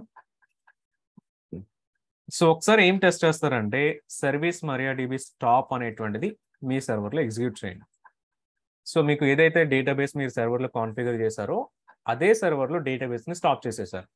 స్టాప్ చేసి ఒకసారి రీఫ్రెష్ చేద్దామండి. మీకు ఇచ్చిన లింక్ అనేటువంటి రీఫ్రెష్ చేసి చూస్తే కనుక మనకి ఇక్కడ ఎర్రర్ ఎస్టాబ్లిషింగ్ డేటాబేస్ కనెక్షన్ వస్తుంది. ఎందుకంటే మనకి అదే సర్వర్లో నుంచి డేటాబేస్ కూడా ఉంది కాబట్టి మనకి కనెక్షన్ ఎర్రర్ అయితే వస్తుంది. సార్ మనం ఏం చేద్దాం అంటే డేటాబేస్ని స్టార్ట్ చేద్దాం.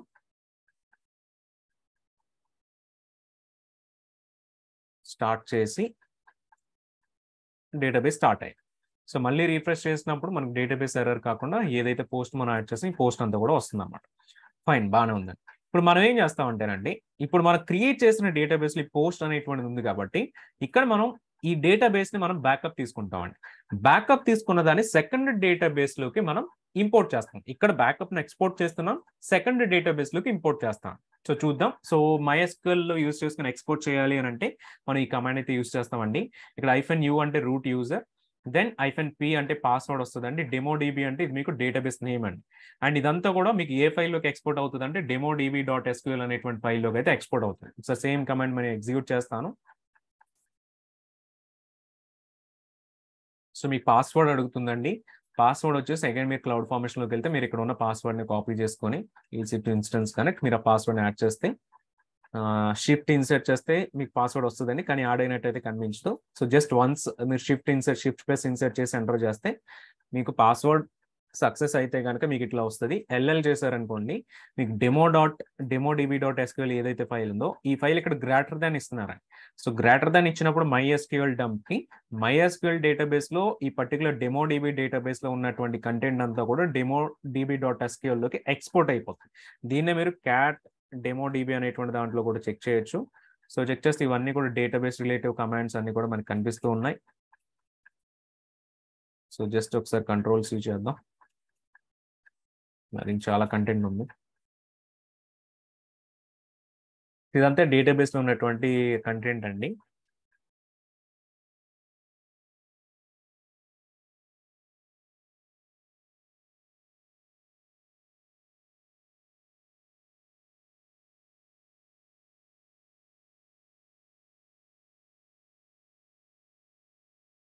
So let me refresh.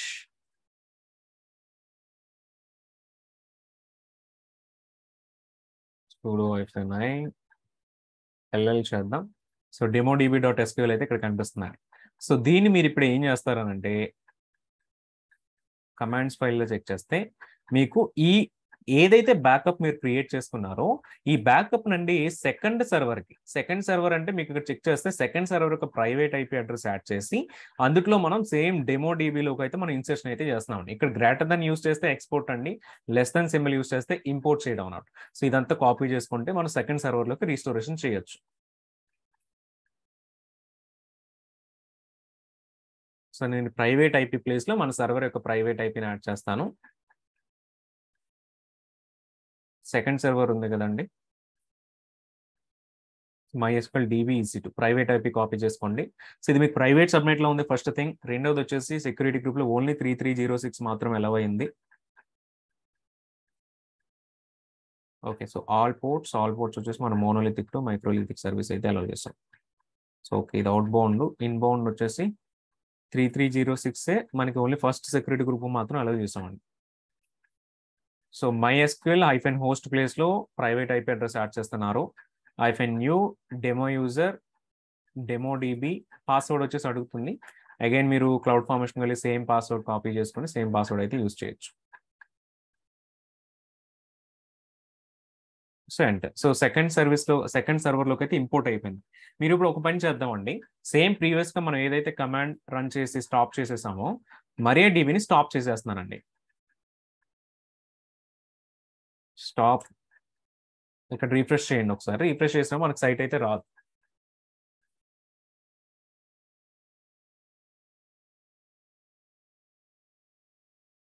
Okay. So index IP stop అయిందా అవలేదు? ఓకే, స్టార్ట్ చేశాను. స్టాప్ చేయాలి. స్టాప్. Yeah correct. సో ఒకసారి రీఫ్రెష్ చేస్తాం. సో ఇట్లా మనకైతే ఎర్రర్ వస్తుంది అనమాట. సో ఇప్పుడు మనం ఏం చేస్తామంటేనండి, ఈ సర్వర్లు మీకు స్టాప్ చేసే ఉంటుంది, కానీ మనం కాన్ఫిగరేషన్ చేంజ్ చేస్తాం. కాన్ఫిగరేషన్ చేంజ్ చేయాలంటే మనకి WP కాన్ఫిగ్ అనేటువంటి ఫైల్ ఉంటుంది కదండి ఫర్ ద వర్డ్ ప్రెస్ వచ్చేసి. సో మనం ఈ HTML ఫోల్డర్కి వెళ్దాం.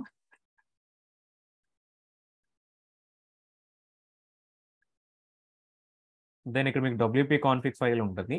ఈ కాన్ఫిగ్ ఫైల్లోకి వెళ్తే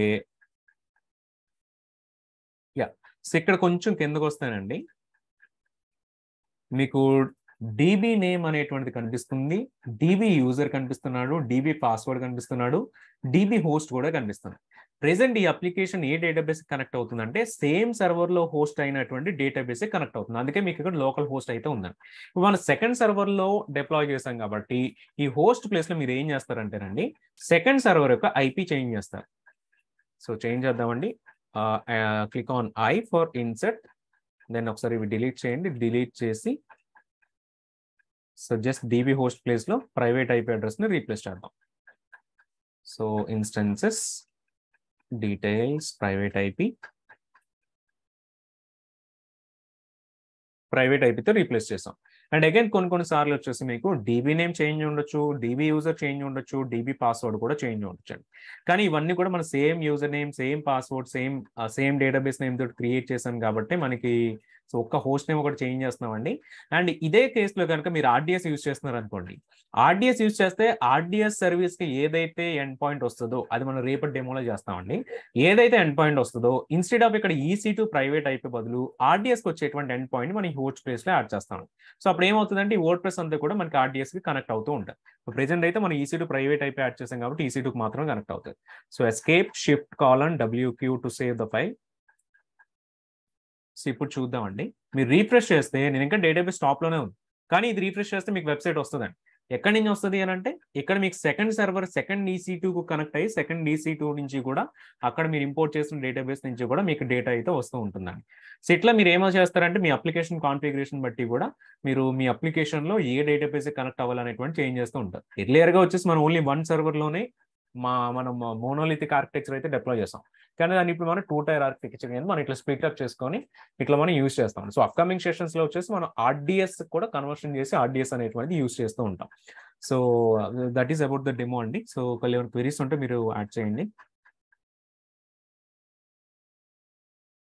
మనం ఒకసారి RDSకి EC2కి ఉన్నటువంటి అడ్వాంటేజెస్ ఏంటి అనేటువంటిది ఒకసారి చెక్ చేద్దాం. సో వన్స్ డెమో కంప్లీట్ చేసిన తర్వాత మీరు జస్ట్ క్లౌడ్ ఫార్మేషన్కి వెళ్ళి క్లౌడ్ ఫార్మేషన్ డిలీట్ చేసేస్తే చాలు.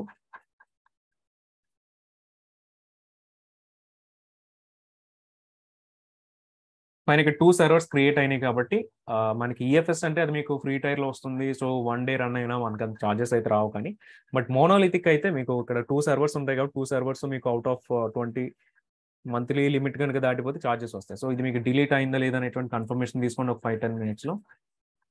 లేదంటే చార్జెస్ వచ్చేటువంటి ఛాన్స్ అయితే ఉంటుంది.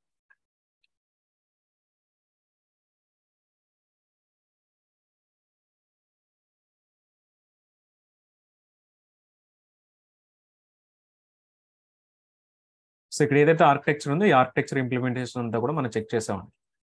సో ఈ క్లౌడ్ వాచ్ లాగ్స్ ఏదైతే ఉందో ఇది కూడా త్రూ మనం క్లౌడ్ ఫార్మేషన్ ద్వారా మన సెటప్ అంతా కూడా క్రియేట్ చేసుకున్నాం. సో ఒకసారి RDS గురించి ఓవర్ చూద్దామండి. సో RDS ఫుల్ ఫామ్ ఏంటి అని అంటే మీకు రిలేషనల్ డేటాబేస్ సర్వీస్ అండి. సో ఇది మీకు డేటాబేస్ యాజ్ ఏ సర్వీస్ అంటే మనం SaaS service, PaaS service, IaaS service ఇవన్నీ మాట్లాడుకుంటున్నాం కదా. సో ఇవన్నిటిలో చేసుకుంటే మనకి ఆర్డిఎస్ అనేటువంటిది ఎట్లా వస్తుంది అంటేనండి, డేటాబేస్ యాజ్ ఏ సర్వీస్ కానీ, database server as a service అనేటువంటిది కానీ మనకి ఆర్డిఎస్ వచ్చేటువంటి అవుతుందండి. సో ఇది మీకు ఎస్క్యూఎల్ అనేటువంటిది యూస్ చేస్తూ ఉంటుంది, స్ట్రక్చర్డ్ క్వెరీ లాంగ్వేజ్. ఇక్కడ మీకు ఏమేమి ఇంజిన్ సపోర్ట్ చేస్తుంది అని అంటే, పోస్ట్ గ్రెస్ సపోర్ట్ చేస్తుంది, MySQL సపోర్ట్ చేస్తుంది, MariaDB చేస్తుంది, Oracle చేస్తుంది, so Microsoft SQL server, Aurora కూడా సపోర్ట్ చేస్తుంది. So Aurora is also part of RDS అయినప్పటికీ కూడా Aurora stands as a separate service అండి. సో అరోరా అనేటువంటి మీకు AWS లో సెపరేట్ సర్వీస్ లాగానే ఉంటుంది, బట్ ఇది పార్ట్ ఆఫ్ ఆర్డిఎస్ లోనే ఉంటుంది. సో ఆ డిఫరెన్స్ కూడా మీరు ఐడెంటిఫై చేయాలి. సో ఇది కంప్లీట్లీ మేనేజ్డ్ డేటాబేస్ సర్వీస్ అండి. మీకు ఎప్పుడు మేనేజ్డ్ అనేటువంటి వర్డ్ వచ్చినా ఇది మీకు కంట్రోల్ అనేటువంటి తక్కువ ఉంటుంది. ఫర్ ఎగ్జాంపుల్ S3 అనేటువంటి తీసుకున్నారనుకోండి, S3లో మీకు కంట్రోల్ ఏమీ ఉండదు. మీరు వెళ్ళి బకెట్ క్రియేట్ చేస్తారు, యూస్ చేస్తారు తప్ప బకెట్ ఎలా క్రియేట్ అవుతుంది ఇవన్నీ మనకు తెలియదు. సేమ్ ఇక్కడ కూడా డేటాబేస్ అనేటువంటిది మనకి మేనేజర్ సర్వీస్ అనమాట, ఆర్డిఎస్ అనేది. సో డేటాబేస్ అనేటువంటి మీరు క్రియేట్ చేస్తారు, కానీ ఇది ఎలా క్రియేట్ అవుతుంది, ఎలా ఇన్స్టాల్ అవుతుంది అదంతా కూడా AWS వాడే చూసుకుంటాడు అనమాట. సో ఇది కూడా మీకు VPC స్పెసిఫిక్ సర్వీసే, ప్రైవేట్ సర్వీసే కాబట్టి VPC ఖచ్చితంగా ఉండాలి. VPC ఉంది కాబట్టి private subnet and security groups, వీటి రిలేటెడ్ సెక్యూరిటీ అంతా కూడా మీకు వస్తూ ఉంటుంది. సో RDS కూడా మీకు స్టోరేజ్ ఏముంటుందంటే EC2 లాగానే EBS ఈస్ ద స్టోరేజ్ అండి. ఇక్కడ హార్డ్ డిస్క్ అనేటువంటి EBS వస్తుంది. సో సేమ్ EC2 లాగానే మీకు డిస్క్ ఇంక్రీజ్ చేసుకోవాలన్నా తగ్గించుకోవాలన్నా మీకు ఆప్షన్ అయితే ఉంటుంది. అయితే మీకు EC2తో కంపేర్ చేస్తే అడిషనల్ అడ్వాంటేజ్ ఏంటి అని అంటే, మీకు ఇక్కడ స్టోరేజ్ ఆటో స్కేలింగ్ ఇస్తాడండి. సో ఎప్పుడైతే మీకు స్టోరేజ్ వచ్చేసి ఒక 20 GB దాటుతుందో, 20 GB దాటున్నారో ఇమీడియట్ గా ఒక 5 GB పెరుగుతుంది. అట్లా మళ్ళీ 25 GBకి వెళ్ళినప్పుడు ఇంకో 5 GB పెరుగుతాం.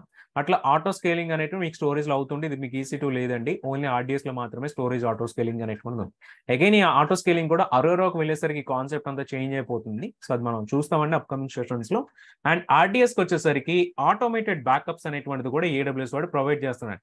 మనం ఏదైతే DRs అని ఇవన్నీ మాట్లాడుకుంటున్నామో, సో ఇది మీకు బ్యాకప్స్ లో వచ్చేసరికి బై డిఫాల్ట్ ఆర్డిఎస్ సర్వీస్ మీకు automated backups with point in recovery మనకైతే ప్రొవైడ్ చేస్తుందండి. ఎక్స్ప్లిసిట్ గా కావాలనుకుంటే మీరు బ్యాకప్ సర్వీస్ యూస్ చేసుకుని కూడా మళ్ళీ మీరు వేరే బ్యాకప్స్ క్రియేట్ చేసుకోవచ్చు. బట్ డిఫాల్ట్ గా విత్ ఇన్ ఆర్డిఎస్ సర్వీస్ లోనే మీకు బ్యాకప్స్ అనే వీడియో క్రియేట్ చేస్తూ ఉంటాడు. బ్యాకప్స్ లో చెక్ చేస్తే 2 types ఆఫ్ స్నాప్ షాట్స్ ఉంటాయి. ఒకటి ఆటోమేటెడ్ బ్యాకప్స్ అండి, ఇవి సర్వీసే చేస్తుంది. రెండోది మీరు మాన్యువల్ గా బ్యాకప్స్ క్రియేట్ చేయాలి అని అంటే మీరు స్నాప్ షాట్స్ క్రియేట్ చేసుకోవచ్చు. EC2లో స్నాప్ షాట్స్ అంటే ఓన్లీ ఏదైతే EBS వాల్యూమ్స్ ఉన్నాయో వాల్యూమ్స్ ని బ్యాకప్ తీస్తే దాన్ని స్నాప్ షాట్స్ అంటాం. అదే సర్వర్ సైడ్ బ్యాకప్ తీస్తానండి దాన్ని AMI అని కాల్ చేస్తాం. డేటాబేసెస్ కి వచ్చేసరికి మీకు AMI అంటూ ఏమి ఉండదండి.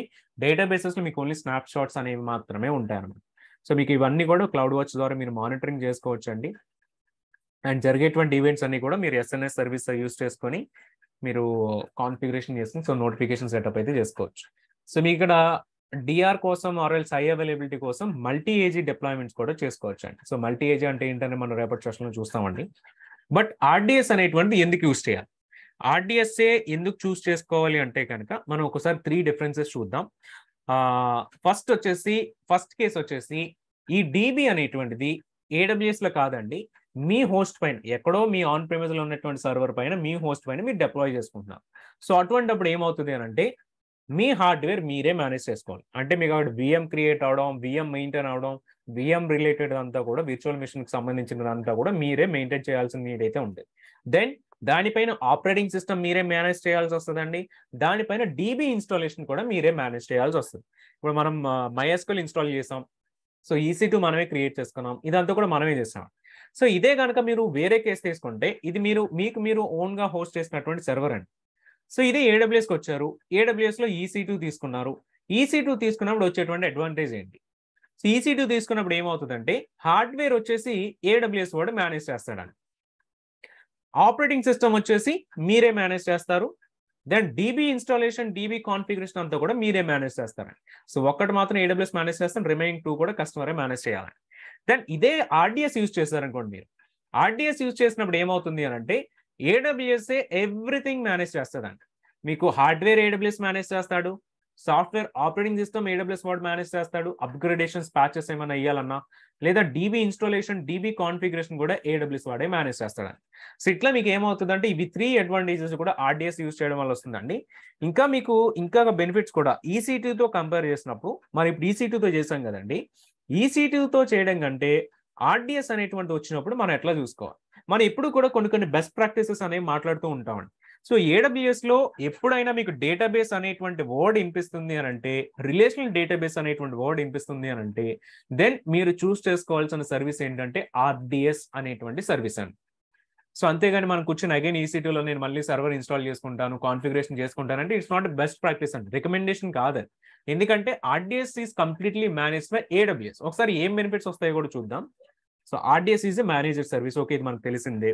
అండ్ ఇక్కడ మీకు ప్రొవిజనింగ్, కాన్ఫిగరేషన్ ఇవంతా కూడా AWS వాడే చేస్తాడు. ఇప్పుడు మీకు OS లెవెల్ ఏమైనా అప్గ్రేడేషన్స్ వచ్చినా AWS వాడే మేనేజ్ చేస్తాడు. సెక్యూరిటీ లెవెల్ ప్యాచెస్ చేయాలన్నా AWS వాడే చేస్తాడు.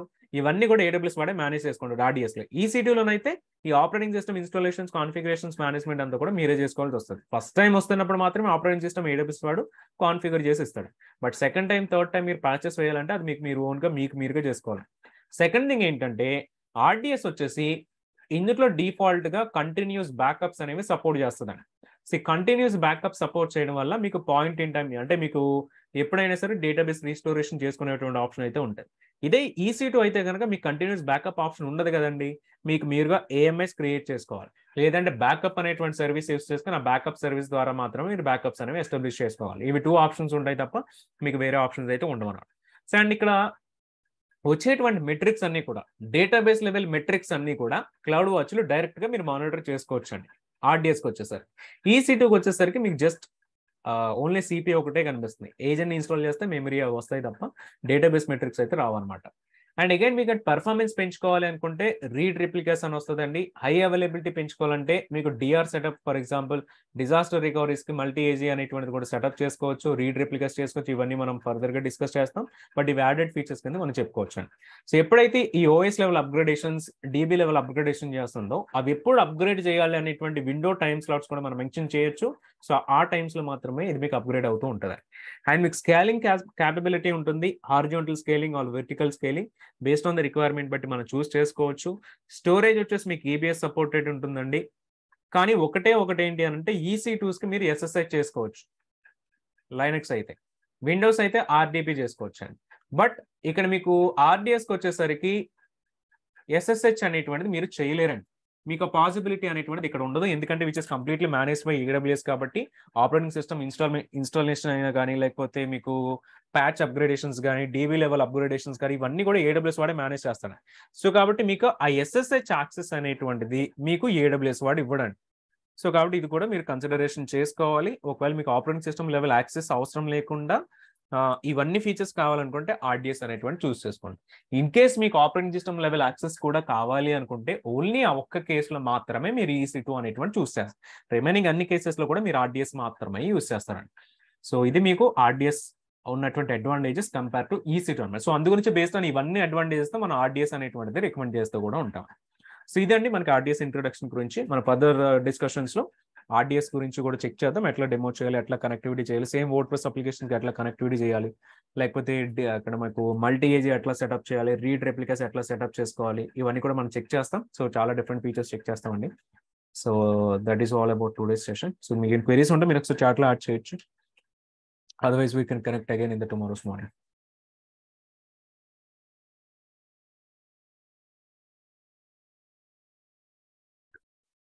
సుధీర్ గారు. యా, హాయ్ రాకేష్ గారు. సో AWS మేనేజ్ సర్వీస్ అయితే మరి అది దాంట్లో బ్యాకప్స్ మనం బ్యాకప్ తీసుకోవాలంటే ఎలా అలౌ చేస్తుంది అండి, ఎక్కడ స్టోర్ చేస్తుంది అది డీటెయిల్స్? RDS మీకు కన్సోల్ లో కనిపిస్తుందండి. మీకు ఫర్ ఎగ్జాంపుల్ EC2 AMI తీసారనుకోండి, మీకు అక్కడ స్నాప్ షాట్ ట్యాబ్ లో ఎట్లయితే కనిపిస్తుందో సేమ్ RDS లో కూడా స్నాప్ షాట్ ట్యాబ్ ఉంటుంది. ఆ స్నాప్ షాట్ ట్యాబ్ లో మీకు కనిపిస్తుంది అన్నమాట. సో ఆ ట్యాబ్ మాత్రం మనకు యాక్సెస్ ఉంటుంది కదండి, ఓకేనా? అంతేనా? ఆ ట్యాబ్ నుంచి మీరు రీస్టోరేషన్ చేసుకోవచ్చు. ఓకే ఓకే ఓకే అండి, అదే డౌట్. బ్యాకప్స్ రికవరీ రీస్టోరేషన్ ఎలా చేస్తారనేది డౌట్. ఓకే, ఇది మనం ఫర్దర్ సెషన్స్ లో స్నాప్ షాట్స్ నుంచి ఎట్లా రీస్టోరేషన్ చేసుకోవాలనేటువంటిది కూడా చెక్ చేస్తాం. మీరు అది అక్కడ క్లారిటీ వస్తుంది మీకు. Okay sir, okay, yeah, thank you.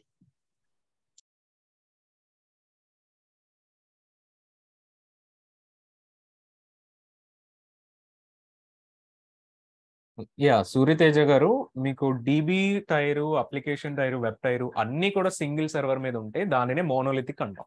బయట మీరు ఎక్కడ చెక్ చేస్తున్నారండి, మోనోలిథిక్ టు మైక్రో సర్వీసెస్ అని, లేకపోతే మోనోలిథిక్ టు కంటైనర్స్ అని, ఇటువంటి వర్డ్స్ అయితే కనిపిస్తున్నాయి. సో అక్కడ మోనోలిథిక్ అంటే ఏంటంటే వాళ్ళకి సంబంధించిన అప్లికేషన్ కాంపోనెంట్స్ అన్ని కూడా సింగిల్ సర్వర్ మీద హోస్ట్ అయ్యి ఉంటాయి. సో అందు గురించి మనం వాటిని మోనోలిథిక్ అని కాల్ చేస్తాం.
నవీన్ గారు, నేను స్టార్టింగ్ లో వచ్చేసి క్లౌడ్ ఫార్మేషన్ రిఫరెన్స్ చూపించాను కదా, మీరు ఆ రిఫరెన్స్ ఫైల్లో నుంచి ఏమేమి రిసోర్సెస్ క్రియేట్ చేస్తున్నప్పుడు ఏమేమి రిక్వైర్డ్ ఫీల్డ్స్ ఉన్నాయనేటువంటిది మీరు అక్కడ చెక్ చేయొచ్చండి. సో జస్ట్ మీరు ఆన్లైన్లో క్లౌడ్ ఫార్మేషన్ రిఫరెన్స్ అని టైప్ చేస్తే మీకు రిఫరెన్స్ ఫీల్డ్స్ అన్ని వస్తాయండి. ఇది మనం సిసాప్స్ పార్ట్ వచ్చినప్పుడు అక్కడ లైవ్గా కూడా క్రియేట్ చేస్తాను నేను. ఏ రీసోర్స్ తీసుకున్నప్పుడు ఎట్లా మనం చూస్ చేసుకోవాలనేటువంటి లైవ్గా కూడా క్రియేషన్ ఉంటుంది. సో అక్కడ నేను అది లైవ్ డెమోన్స్ట్రేషన్ చేస్తానండి, ఫైల్స్ క్రియేషన్ అంతా. సో శ్రావ్య గారు, ఎస్క్యూఎల్ ఎలక్ట్రాన్ యూస్ చేసుకొని చేసుకోవచ్చు, లేకపోతే నార్మల్ మైసీక్వెల్ అయితే మైసీక్వెల్ వర్క్ బెంచ్ ఉంటుంది, అది చేసుకొని చేసుకోవచ్చు.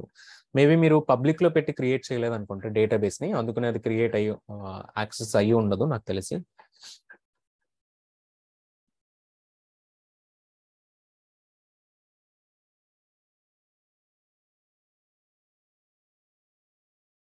సో చూస్తామంటే మైసీక్వెల్ డేటాబేస్ ని ఎట్లా కనెక్ట్ అవ్వాలనేటువంటి కూడా చూద్దాం రేపటి సెషన్ లో.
ఓకేనండి, so that is all for today. Will connect again in the tomorrow session. Thank you.